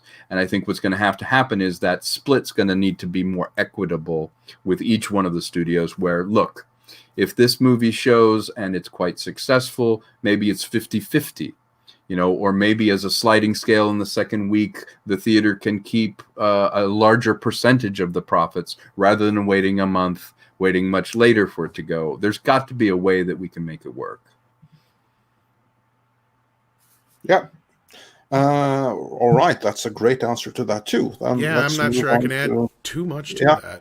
I also have nothing else to add. I mean, the only thing I could say is I don't see where the theaters are being so obtuse with the studios are being so obtuse with the theaters, because they have done nothing but stranglehold the theaters for years and years and years. And that's what I keep bringing up to people. Is I understand and hear everybody's complaints about theaters, because I have the same complaints. But the reason the prices are so high, the reason it costs $20 for a bucket of popcorn and $10 for a cup of soda, and the reason there's nobody in there to usher or work and get rid of these noisy teenagers, is because they've squeezed them so tightly. They take 90% of the opening weekend. They only let a movie play just as long as it can go, and then as soon as it's not making any money, they yank it right away. Movies don't have time to breathe no more. Theaters aren't making any revenue at all. They're making nothing. So and I can see where the theaters are coming from on this. The studios are using this opportunity to cut them off at the knees, is what they're doing. Yeah. Andre, yeah. Yeah, well, just wait until Disney decides, let's end them when they release Black Widow. They are basically, that's what they're saying. That's exactly what's going to happen. Gary J. Tunnicliffe said that too. What if Disney decides that let's screw these annoying little theaters? Let's just really screw them over, and the stuff that we've been like holding up, let's just put it straight to Disney Plus. And that's going to force HBO Max to respond, because then they're going to have to put everything there. It's going to force Netflix to respond by Universal buying, and so on, yeah, exactly, by buying up more titles from Universal and the like, and everyone else that don't have a streaming service. Well, of Universal their own. has theirs, but Sony I know, but and Lionsgate, yeah, but Sony, yeah. everything, they're all going to have to go to Netflix. They're going to have to cut their rates just to get something back on their movies at all. Well, because right. at that point, it's no longer their market. But we had another super chat from about a movie that was already out. For $25, thank you so much. You really help keep the lights on with a mouth like that. We really appreciate it. Eric O'Sullivan, says, "Hey all, what are your thoughts on Ad Astra? I found it brilliant and really decent sci-fi. I did not find it woke or agenda-driven or intersectional at all. I feel it is an ersatz Homer's Odyssey. Much love to you, gratitude." And he sent a follow-up comment. He also said, "I'm just such a huge Iliad and Odyssey fan that I'm in love with Ad Astra. It follows mostly all the Odyssey's story beats, keeps most of the characters, and also dovetails Telemachus and Odyssey by end. Honestly, I have not seen Ad Astra. You're really selling it right now. I saw it. Ulysses 31. But let's hear from you guys that have seen it. Yeah, Tom, have you seen it? Trying to remember if I have or not. I think I have the DVD, but I don't know if I've ever watched it.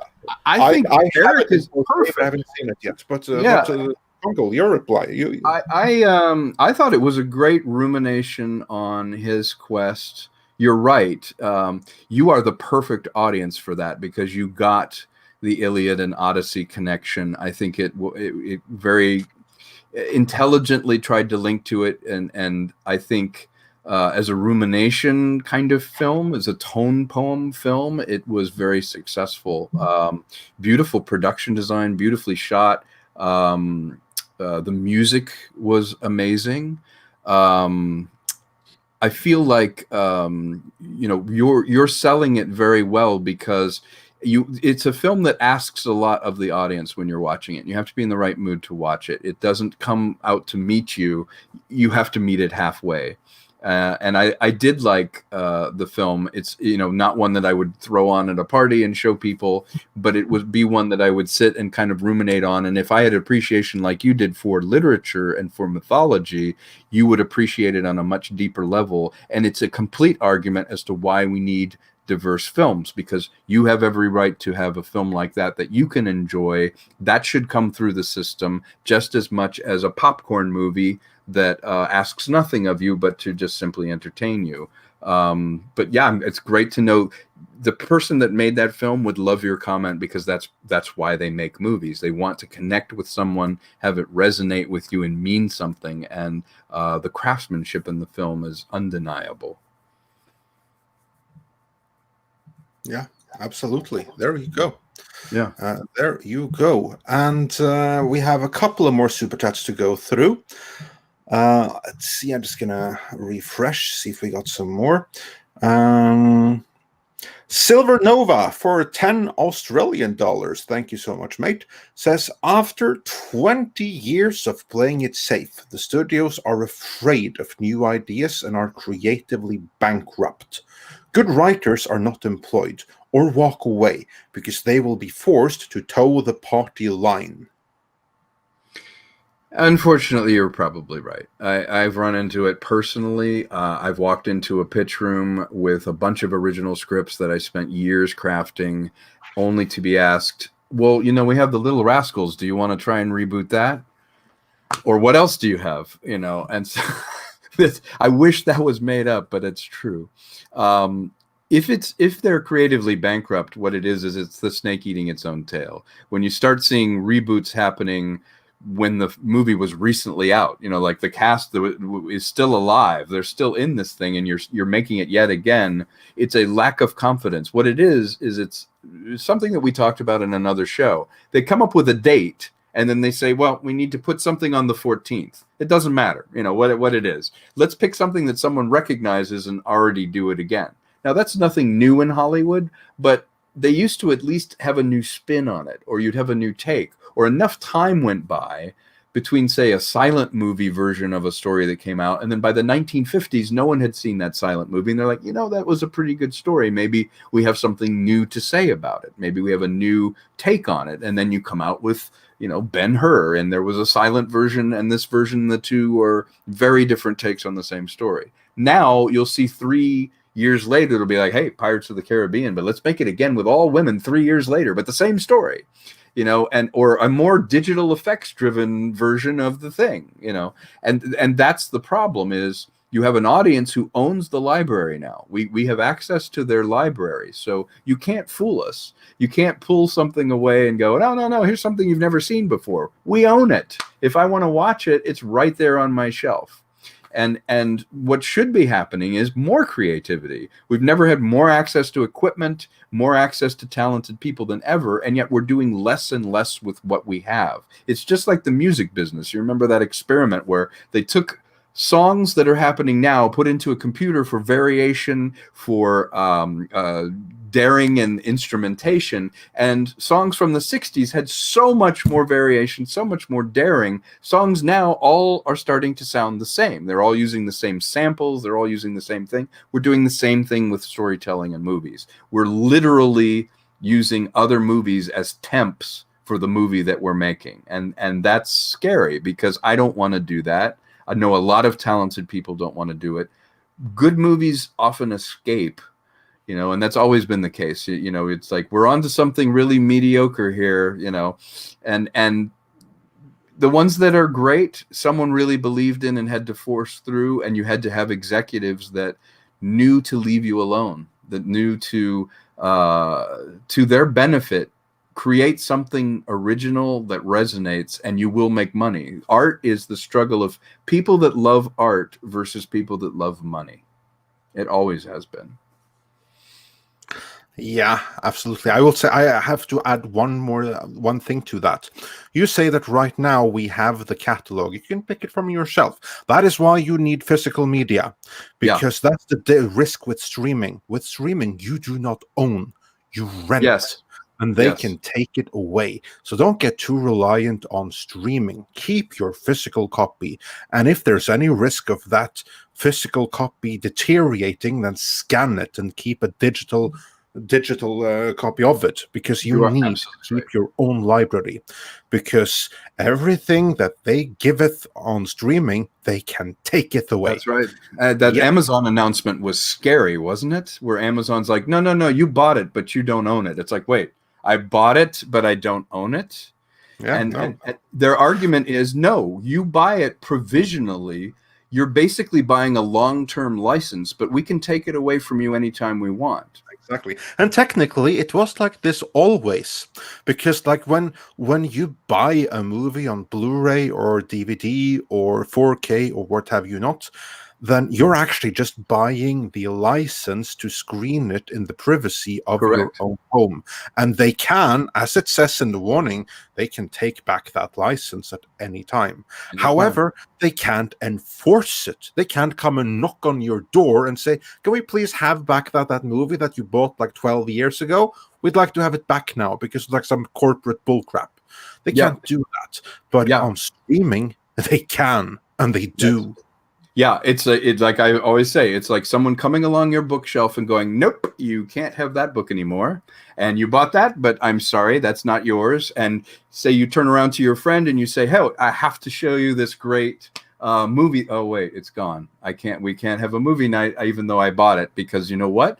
You are completely at the mercy of the incredibly complicated and short licensing agreements that happen for streaming.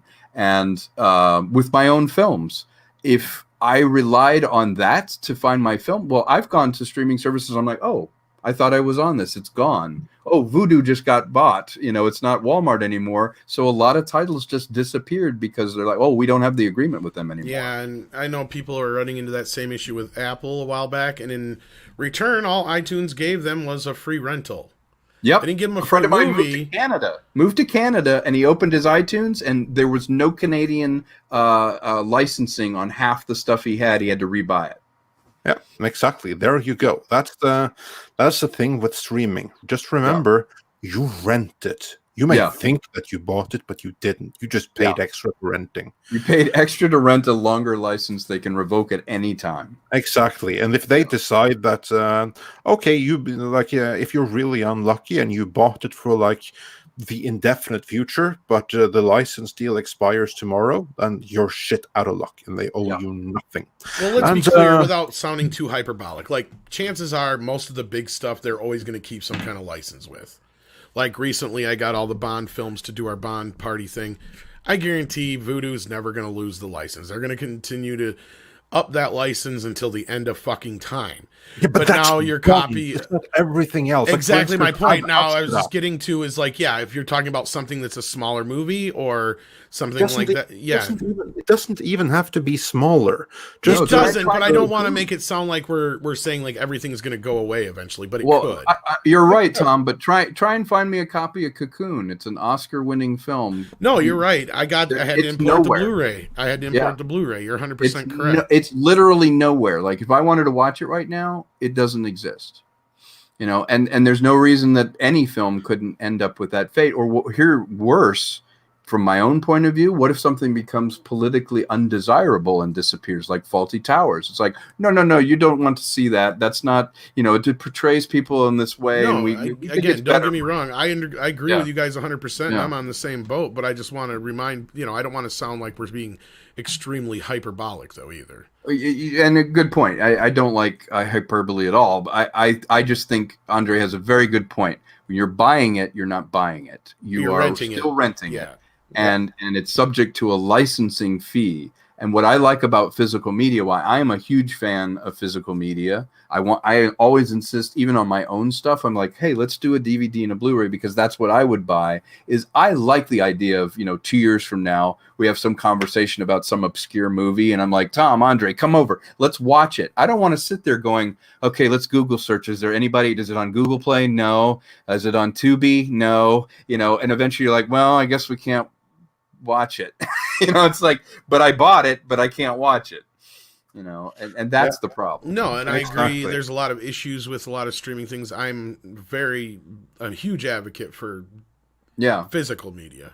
Or what drives me freaking crazy is they replace the version. Like, what if they decide the only version you can see, like right now, if I want to watch Splash with Tom Hanks, the only version that exists is the one where they digitally added hair to Daryl Hannah so you can't see her butt, and they cut out scenes that might be offensive from that. That's the only version of Cocoon you can stream now. Yeah, just look at Back to the Future. Imagine, that was like a glitch where you had like that thing from Ooh La La magazine. Mm-hmm. But that shit scares me more than losing an actual movie, because chances are they'll lose that beforehand. Same thing. It's the same thing as taking your version of the movie off the shelf. And I'm not trying to argue with you guys at all. You know how I feel about this. I'm just saying, like, I don't want to make it sound like, everything's going to go away. Guys, we have a few more super chats plus another point of discussion to get through. So let's run through the super chats. Sure. Tiberius Monk 84, he adds a clarification. The Avengers game was a gigantic failure. To have Avengers Endgame and to come to see these store brand Avengers is a great business failure. Yeah, that's what I'm saying exactly. Who the hell are these cosplayers in that game? Yeah.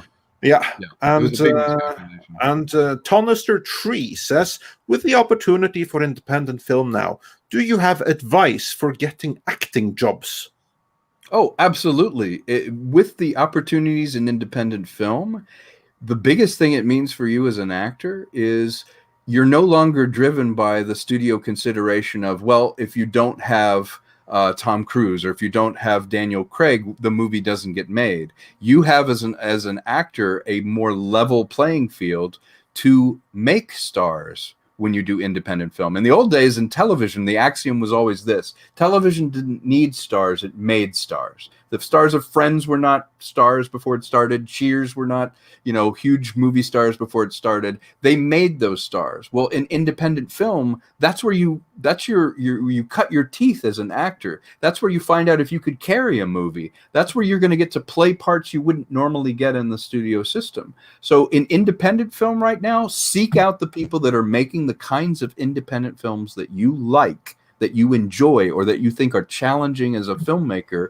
and make yourself available as an actor. Even if it's a small part, if they enjoy working with you and your work ethic. Some of the best jobs I've ever gotten, I've done a commercial or something, or a PSA, and I ended up being one of the leads in this person's feature the next time, because they go, that guy has an incredible work ethic, he's funny as that character, or he's a very professional as an actor, and you build your reel. Independent film right now is a perfect chance for you to build your resume. Yeah, there you go. Perfect advice.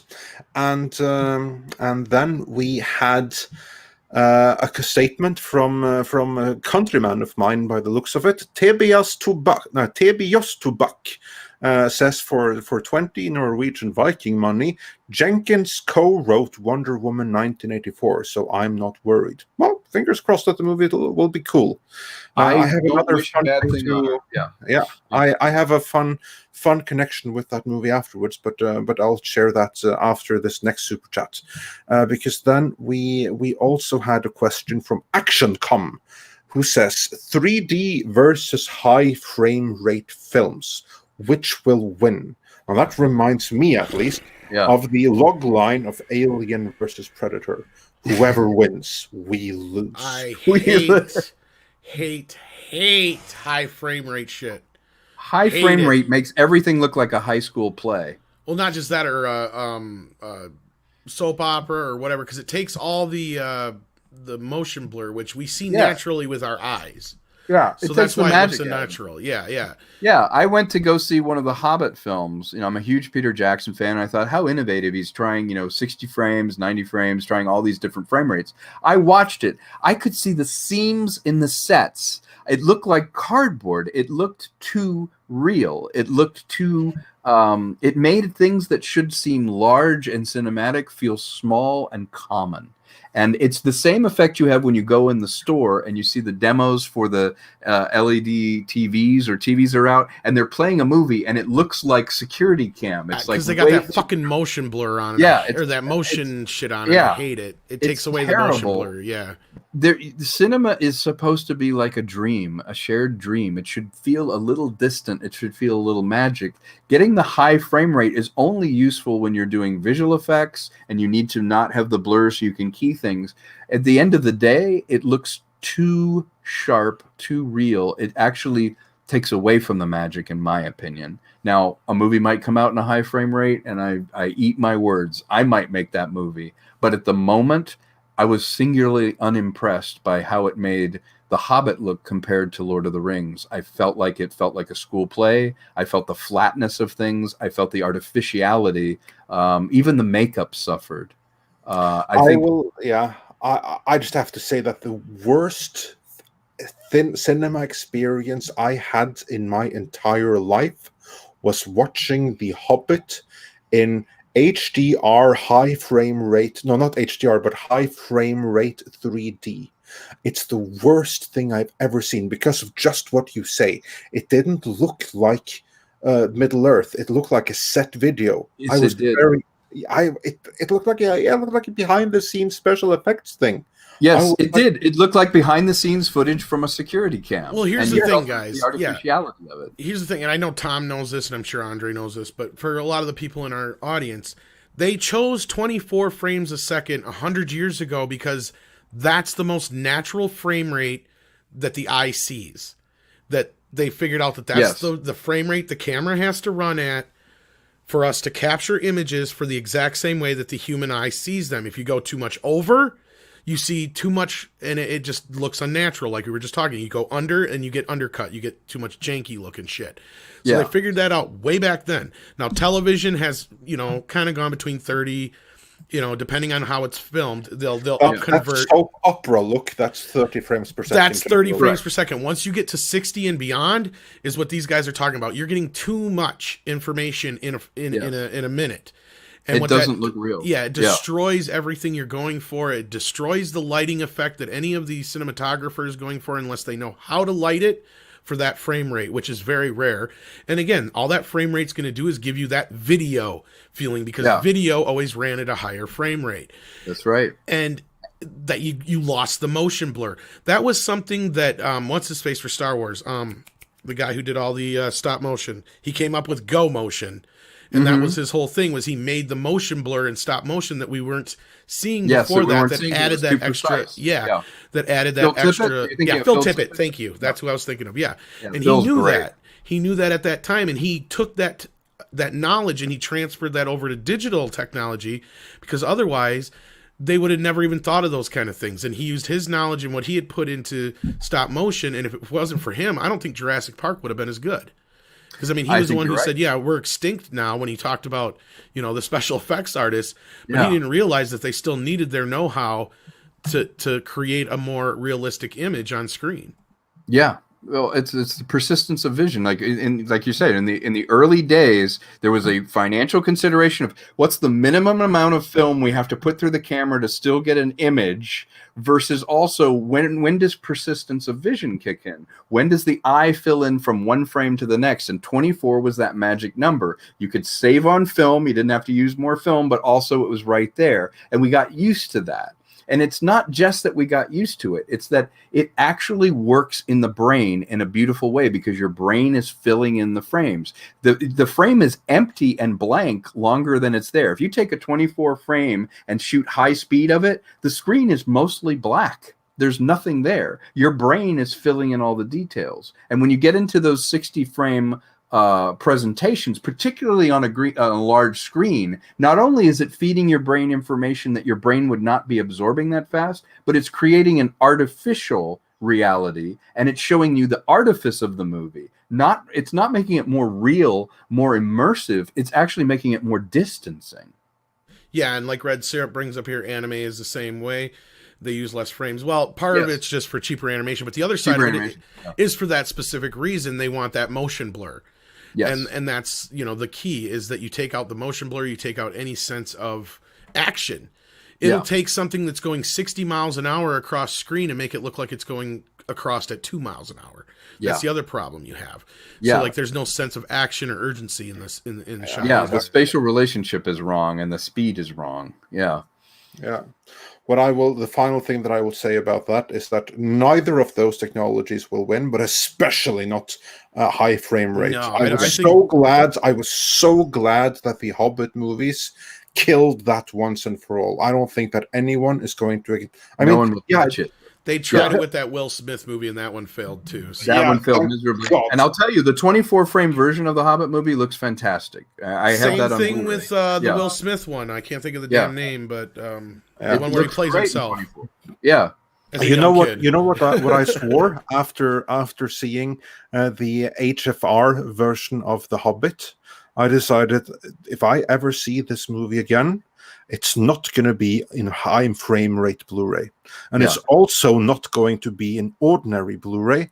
And it's not going to be in DVD. If I ever see this again, it's going to be in VHS. Because I want to be absolutely sure that I'm not getting anything remotely near what they filmed. Well, so it has to be really blurry and horrible. And I don't care. I don't even want it in 1080p.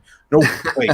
I mean, it's as high as I'll go for that movie. I was going to say, as far as I know, I don't think the Blu-ray technology can support that many frame rates, that much of a frame rate, because that's why every single version of those movies has always been the 24 frame rate version. But people forget to turn off, or it's already set as a main feature on most TVs, like Tom was saying, is that fucking motion shit.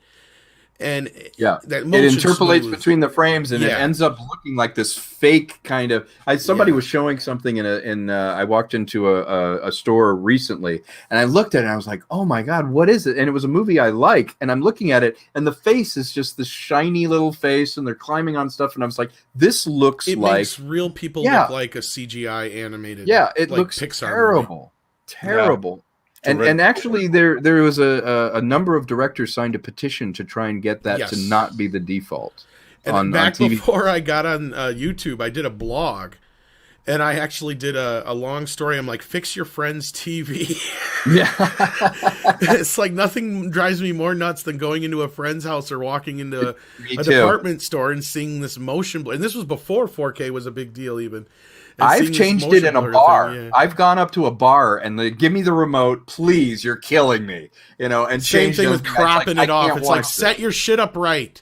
It's like... That's so true. And fix the blue level. But, Yeah. But we have a few more super chats. I think Sure, we all agree that high frame rate is the devil, and it's best used in really, really slow motion nature photography and porn. And other than that, is really not needed at all. Porn and documentaries, yes. Technically, porn is nature photography. Yeah, there This you is go. true. I That's can't one argue thing. with that, Tom. That's very sound logic. Yeah, you just Exactly. need to put the music and have Richard Attenborough narrate it while they're doing it, and you would have a nature film. Yeah, there Well, you look go. at this. We have a T-Rex. Here we see the mating habits of Mr. Long Dong. Yeah, That's a long neck. that's There a you long one, isn't it? Yeah. And we had a couple more super chats before the next topic. Thanatos Felicitas says The Hobbit should have the same tone as The Wizard of Oz. Lord of the Rings should have the same tone as Saving Private Ryan. Well, we're all entitled to our opinions. Well, that is a fair And- comparison, though. I do feel like they went a little too dark with The Hobbit, like trying to make it too serious. Yeah. And John Apocalypse for £2 says Avengers game failing affect the Miss Marvel series. No, or he means will Avengers game failing affect the Miss Marvel series? No. What's going to affect the Miss Marvel series is when the Miss Marvel series fails, which is going to. Yeah. Because I think they'll do it themselves. Yeah. I look forward to seeing that crash and burn, and it's going to, because it's created by someone who is in no shape or form qualified to run a TV series. There appears to be not a single qualification there other than boxes checked. Yeah. And then we'll be caught up after Raging Golden Eagle says, all movies exist on the 7 seas. If you already paid for something, or it got censored after the fact, don't feel guilty about sailing to get it. Now, you know that we cannot condone piracy in any way, shape, or form. And also, piracy is really, really unsafe. It's filled with both surveillance and malware and all of that sort of thing. So let me again mention that Midnight's Edge is sponsored by Surfshark VPN. And Surfshark is great for like hiding your privacy from just that kind of stuff. So you want a Surfshark stuff. You want Surfshark VPN. So just find a video that's sponsored by Surfshark, and there you have a link, and type in the word midnight for a very special deal.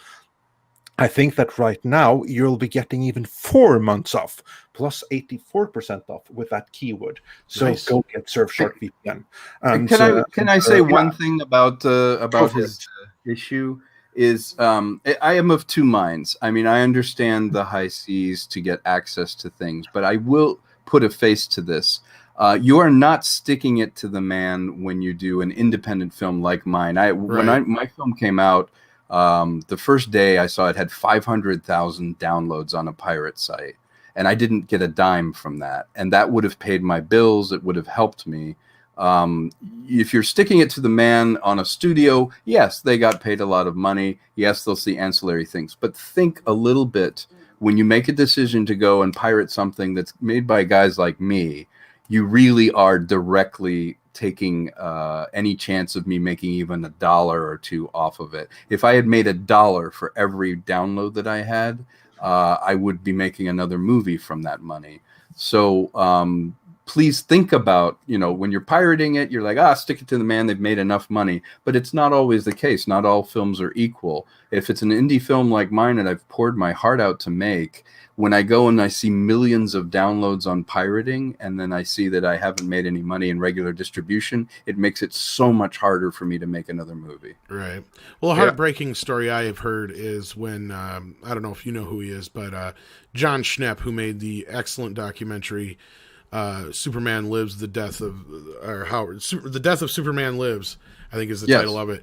That just killed him, seeing it getting downloaded endlessly. And I mean, he put all his money and years of work into that film, and it wasn't something that was backed by a huge studio, Yeah. And you're not sticking it to the man. You're sticking it to guys just like us. Yeah. And it's a little different when it's something like that. Yeah. When I saw Trouble Is My Business get that many, I was thinking to myself, my God, if I made it free for everybody already. You can watch it with ads for free.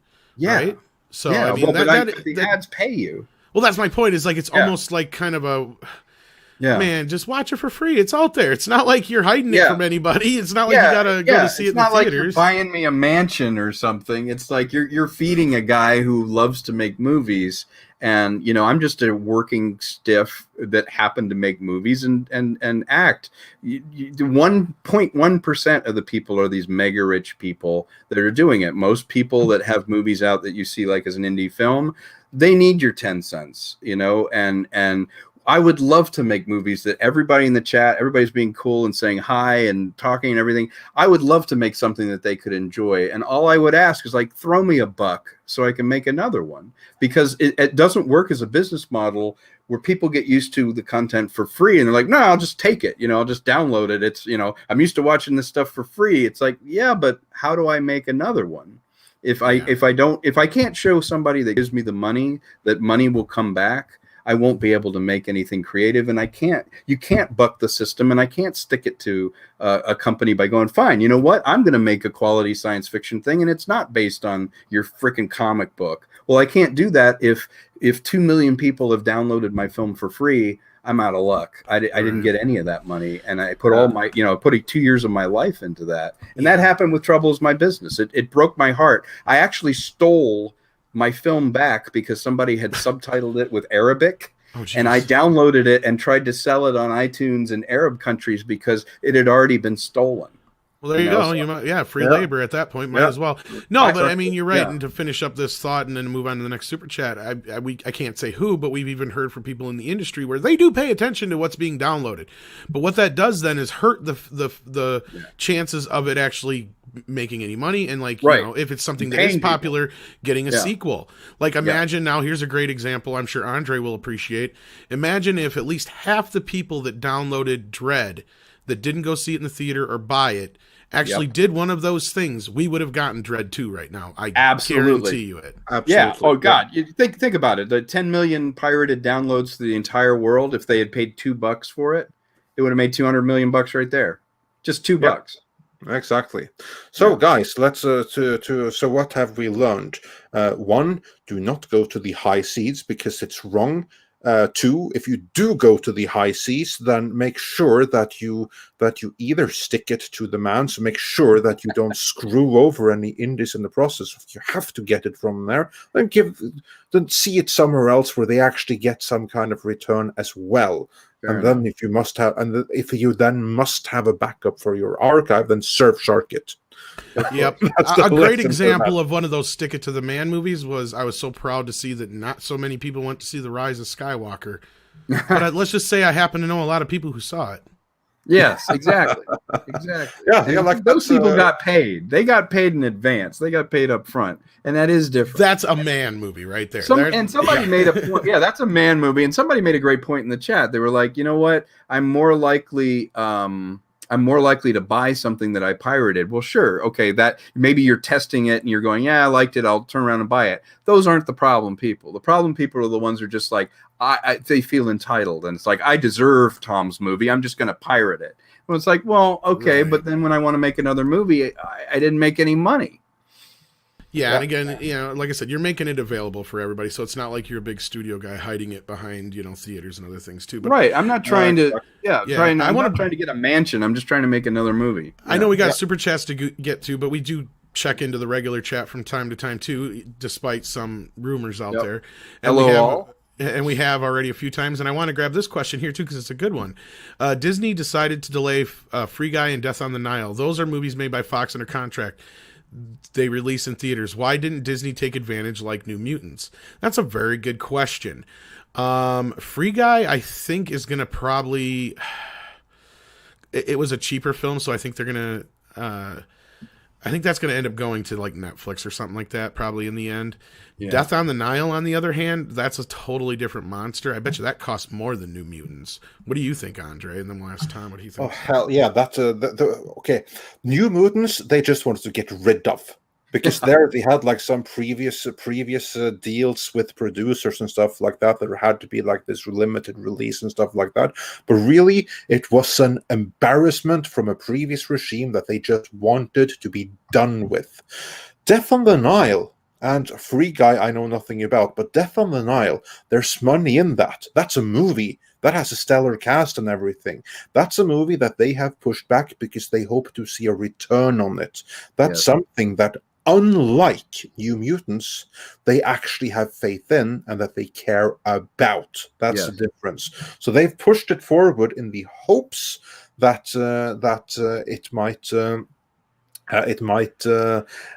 still have like a theatrical future, which probably it won't. But as long as they have the hope, they have to push it back for as long as possible until it goes direct to Hulu, not Disney Plus, because like people die in it. Yeah, I agree with both of you. I think in the case of Death on the Nile, you're right. It's a prestige film.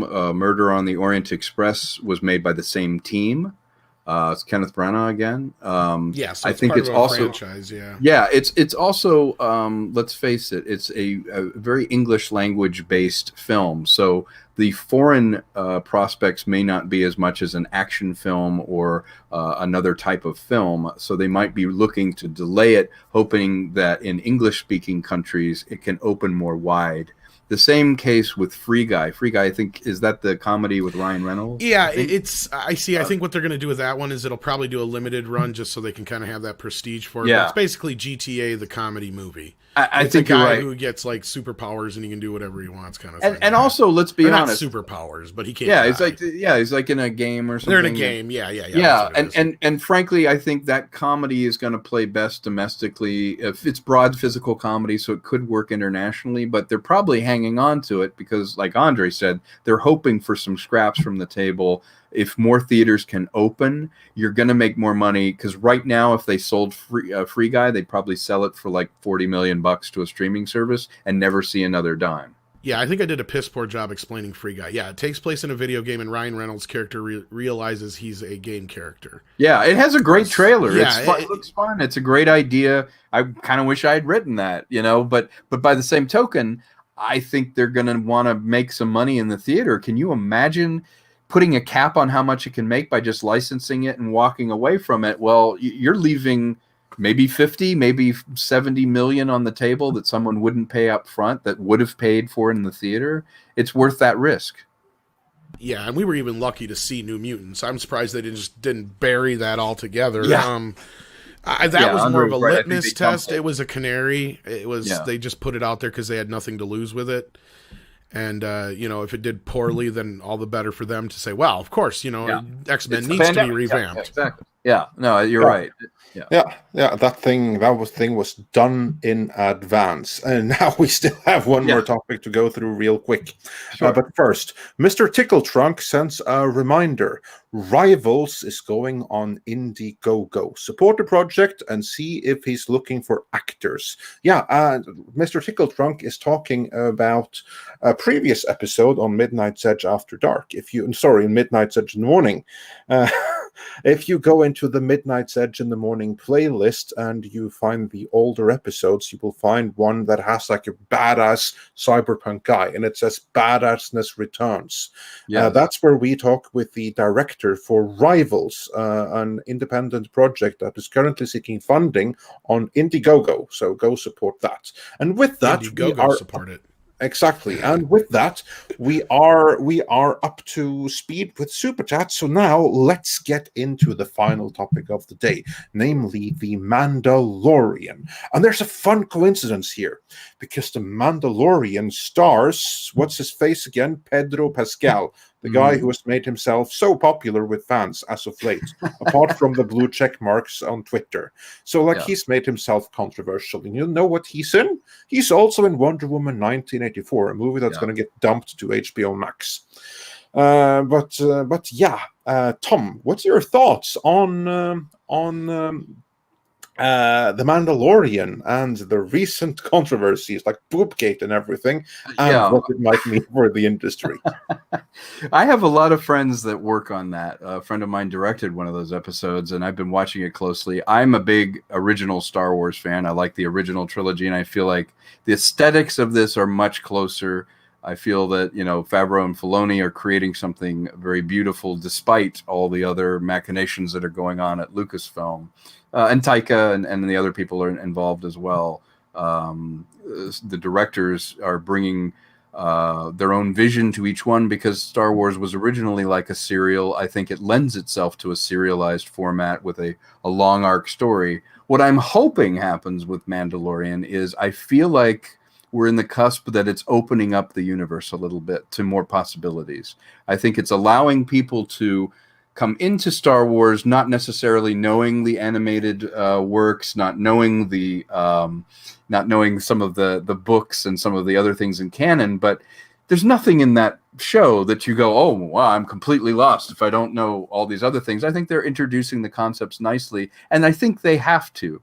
It is a science fiction Western, which is great, but like any great Western serial, it's only as good as the characters that they're encountering, and the world needs to eventually get bigger. And I think, the Mandalorian actors need to shut up, particularly the Mandalorian. You don't want to alienate your audience. I think having a bully pulpit is a big responsibility, and Twitter is a terrible thing. And I think, people's thought vomit that they put on there, it really hurts their art. It makes it harder for the audience to separate the man from his work or the woman from their work, whether you agree with them or not. I think Gina is a very strong, independent woman, which is frightening to people. I don't know if she should be voicing her opinions. I'm sure she can, but at the end of the day, you are part of Star Wars. You should look at it as a job. You should look at it as an opportunity to entertain people from all spectrums, not alienating people from all spectrums. I think Mandalorian is a chance for redemption for the Star Wars universe if they don't become a victim of their own success. And what I mean by that is become self-aware and have various woke elements go, oh, wow, this is successful. We need to stamp this down, or this is a bully pulpit for us to get our message across. It's like the reason Mandalorian first season was great is that is old school storytelling, old school Star Wars made by people that love Star Wars. 2 of them happen to be white male men. So what? There's also an Asian woman directing it. I didn't go, oh, I liked the Asian woman direction. I went, oh, that was a great episode, and I found out she happened to direct it. That's how the show should be, period. That should be the show. And the whole boobgate thing, ridiculous. I think someone else made this point. Body armor for women is designed differently because genetically they're different. Women are equally good. They're just different. They look different. A man wouldn't want a giant spike pointing up into the middle of his pants when he puts them on. He would want a different design. A woman might love that, but we don't. So if the body armor is shaped to accommodate the female form, that's to me a celebration of femininity, still being strong, still being great. The fact that you're focusing on that frightens me. It means you're not paying attention to the story and you're just looking for something to complain about so you can bill people later as a consultant and say, see, I told you shouldn't put that in. Yeah. I think that the Mandalorian is a fun, simple show. And I think as long as they keep it that way and they start building the characters out, making it feel big, I wondered at one point if Star Wars was a really big world or a really small world. You look at the original Skywalker story, it's like, is Star Wars really just that, with some things around the corner, and it's really ultimately a mythic story about a knight who passes on a kind of mystical philosophy to a wandering samurai like Luke, and once that is restored, once order is restored, that's kind of the end of the Star Wars universe. The Mandalorian has proved to me that maybe there's other stories to tell in parallel, that you can find the tone and you can find the characterization and the stories. By serializing it in a TV format, we get to spend more time with the characters than we would as a feature. So I think my very long answer to The Mandalorian is it is the best of what was great about Star Wars, and it could very easily devolve into what was worse about Star Wars, which was the self-awareness and making about who is creating Star Wars rather than what is created in Star Wars. That's going to make or break it. Indeed.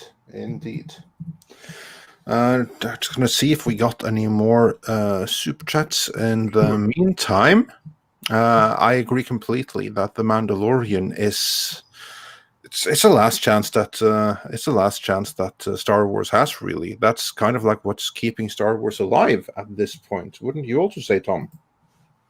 Yeah, I would say it's really the only property that people are proudly saying I like. I mean, let's face it, the cultural zeitgeist, they don't have a Ray doll floating around up in space. They have a Baby Yoda. And there's a reason for that. It's a quality, cute thing that's resonating with people who are hungry to just forget about their problems, enjoy something that is in another world, and see the characters play out that you care about. And I think Star Wars has been literally saved by Mandalorian, and that scares me because one thing, I was talking to John Cleese about Monty Python, and he said Monty Python was good because the BBC didn't pay any attention to it the first 3 years it was on. They were like, just go and do whatever. And so it escaped, and it was great. He said if it was made today and it's like, oh, it's Monty Python, we need to workshop it, we need to do it, it would suck.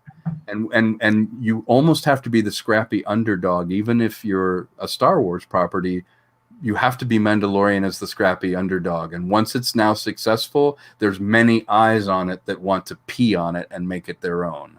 And you have to be very careful who you let in, because think about it. The very thing that made it popular could be the thing that they want to undo. Yeah, Rob and I have been dubbing it the Star Wars Apology Tour. Yeah. That's good. And you know what? There's a lot of people working hard on it. Like I said, I actually have one of my oldest friends in LA who directed an episode of it, and he loves Star Wars. I've known him since he was 22, 23. He was hardcore Star Wars like me. And so he must have just been like every day, like, I can't believe I'm doing like that Tusken Raider, Those are the people you want to make this film. You shouldn't keep those people from making the film. To me, it's one long movie, and I hope they release Mandalorian as one continuous, with chapters, one continuous work. I would love to sit and just soak in that season and watch it continuously on Blu-ray. Would be fantastic. Indeed. I have nothing more to add to that. So I greatly enjoyed The Mandalorian. I look forward to it every Friday. Yeah. Just about the only thing I look forward to right now. Yeah, true. And we got a $20 super chat from Insane Hippie Insane. Thank you so much. Thank you. I'm glad Death on the Nile has been delayed. The most recent version of Murder on the Orient Express was bad. It changed the first 15 minutes of the movie for PCBS and put Hercule Poirot in an action scene. WTF. Well, just be glad that they didn't go with Vin Diesel as Poirot, which I heard actually was something they considered at one point. And because just keep in mind, because what's the detective woman that Agatha Christie has? Miss Marple. Mrs. Marple. Yeah, because they announced like Miss Marple project with what's her name? The ex of Ben Affleck, the one who did Elektra. Jennifer Garner. Yeah, Darn. Jennifer Garner. Can you imagine Jennifer Garner as Miss Marple? Yeah, that's No. the thing that was announced, and this is kind of where like the Vin Diesel Poirot crossover came into the picture. Yeah, it's that like, that, why that wouldn't you never get Emma happened. Thompson? Yeah, why wouldn't you get like Emma Thompson or Judi Dench or someone? Why would you get? That's bizarre, but okay. Good luck with that, I say. Yeah, exactly. And we also got a great comment here from let's see. It's like it's moving here. So, oh yeah, hey, we got like a great reply to that. Yeah, so yeah, be careful with with how unhappy you are with that movie because it can always get worse. Yeah, you Yeah, wonder the people that make six figures that can't tell, but here we are sitting here and we can tell. This is not a good idea. It's like, well, this person gets paid $1 million and is like, oh, I think it's a great idea. You know, how does this happen? It's crazy. Yeah, Nico Porsainian says Jennifer Garner is qualified when she hits 70 years old. And gets British. Yeah. Yeah, exactly. And Alex Ashkan says, I like Vin Diesel as Poirot, which only In a goes to show sketch. that no matter how bad an idea, it will always have some kind of following. It would be a good sketch. It would be a good comedy sketch. Yeah, and following up from that, Action Com would like Gina Carano for Miss Marple. There you go. There you go. Yeah. She's There kicking you go. butt as But, Miss Marple. yeah, indeed. But there was like another comment that I wanted to highlight before we round out, unless it disappeared from me. I'm trying to find it right here now. By the way, thank you everybody for saying hi in the chat. I really appreciate it. Thank you. Yeah, that's what I was looking. I can't find it. I disappeared from me. Anyway, there was a comment that said that we had a great guest today in Tom Konkle, which Thank you. That's very sweet. Thank you. Tom is always a great guest when we have him on. Thank He you. does pop in other places as well. So No, you never know. Yep. Silver Nova sent us an Australian $10 though, Andre. Yeah, Thank you. And Nova says, for me, Star Wars is all about the characters and the dynamic between them.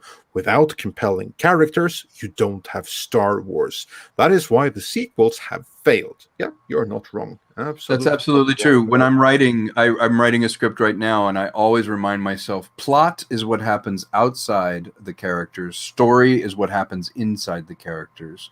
And if you have a compelling character that people can identify with or at least get behind, that's everything. The dynamic between the characters, we remember those moments. We don't remember just movement of plot from one place to the other. And when they tap into it, it's magic. You can't even put your finger on it, but you're like, I care. I walked out of that movie and I felt like that character for half an hour after I saw the movie. That movie got under your skin. And it's all about the characters being compelling, interesting, and identifiable. Yes, indeed. And with that, I'd like to thank Tom for joining us today. Thank It's you. always a pleasure to have you on. And Yeah. to everyone that also enjoyed having Tom Konkle here today, you'll be back on Friday, won't you? Yes, I will, with a special guest. Yes, we have a very special Ooh. guest joining Tom on Friday, and you all want to. I guarantee you will want that. You And want this to. guest, I'm not gonna say who this guest is just yet. Say I nothing. will say that this guest is very, very relevant to to the current day and age, and Yeah. is someone who's going to be familiar to many of you. So absolutely check Yeah. back here on Friday. In the meantime, this video will be up on our brand newly launched channel called Midnight's Edge Live Archives. So far, that has exactly one video, and that is the one you see on screen right now. That's Boobgate, which was covered by Toxic Femininity this Monday evening. What If a you sad haven't world seen where that- boobs are Yeah. bad. What a if you sad haven't world. if you haven't seen that video from which was a live show from our female panel, you need to make it your business to see that, because they were on fire. Yeah, So- I love the so- toxic femininity group that you guys have put together. They are fantastic. They have some great thoughts and ideas. I think they add a lot to the conversation. I think it's great on Midnight Edge. But yeah, so in the future, then the plan is for a lot of the live shows to go up over there, so that they're easily found for people who want to clip things, or bring them up in their own videos for all you YouTubers out there and stuff like that, And so check it out. The link is in the chat there. Be sure to subscribe so you can keep up to date. And that way, if you're like, because we've had a lot of people like, where did it go? Oh, where did it go? We just got our first subscriber. Mike Jackson is the first subscriber to Midnight Edge Live Archives. He beat me. You get a new toaster. Unless I might have my thing set to where you couldn't see, but I did. Yeah, I was going to say. So congratulations. We now besides me, I guess. So that's pretty awesome. We have a couple of subscribers there already, but for that channel to actually be able to get to be monetized, so that we can keep on doing what we do and all that, we really would appreciate if you go on to Midnight's Edge Live Archives and give that a subscription as well. That's where you're going to find this video. That's where you're going to find all our live recordings, because what you will see is that there I have put playlists so that the videos that you are missing, our reviews from previous Star Wars, Star Trek, and other special things, they're all there. These are videos that are unlisted on the main channel, but that's where you'll find them. There you'll find every single episode of Toxic Femininity. You'll find every single episode of Midnight's Edge in the Morning, and this one will be going up there before long. So please go check out Midnight's Edge Live Archives. With that being said, Mr. Konkle, where can people find you, and which movies of yours should they see, and where can they see them? You know what I'd love is if we could set Tubi TV on fire. It's TUBITV.com. If you could look for Trouble Is My Business, they basically pick independent films that get the most hits and views and highlight them, and it would allow me to get more ads and get more seen. If any of your people would be kind enough to support the film, it's on Tubi TV right now. It's called Trouble Is My Business. Look for me there, and I'd love to hear from you on Twitter as well. At Tom Konkle, very easy. Hit me up. Let's have a conversation about film. And again, I just want to thank both of you. I love this channel. I watch all of your interviews with people. Your insights are so needed in this business, and your point of view is key right now, because as we see this new way of doing business and entertainment, for people like me that do this for a living and are working in it, to know that you're out there and these fans are out here is very heartening. And you are in my mind, even when I'm writing or I'm creating. I'm trying to do something that hopefully you will enjoy, but it makes me feel good to know you're out there. Absolutely. Thank you so much. And also, we have a huge interview, 2-hour-long interview with someone that I'm looking very much forward to presenting to you in that interview. He's actually my business partner, my producing partner. Yeah. We're producing a movie together next, so he's a good guy. Yeah, that's going to be awesome. Yeah, well, wonderful. With that, I'd like to thank every single one of you for watching, and we will be back again. We'll have regular content of some kind tomorrow. I don't know exactly what yet. And then, of course, on Friday, we will be back at 9 a.m. in the morning. Check out our T-shirts. You can get this awesome Defund Hollywood T-shirt in the link below. So absolutely check that out as well. And it's such a happy picture too. I like Defund Hollywood. So happy. Yeah. That'll help us keep the lights on. And with that, join us again. Set your calendars. Be back Friday, 9 a.m. LA time. That's 6 p.m. Central European time and 5 p.m. UK time. And with that, have a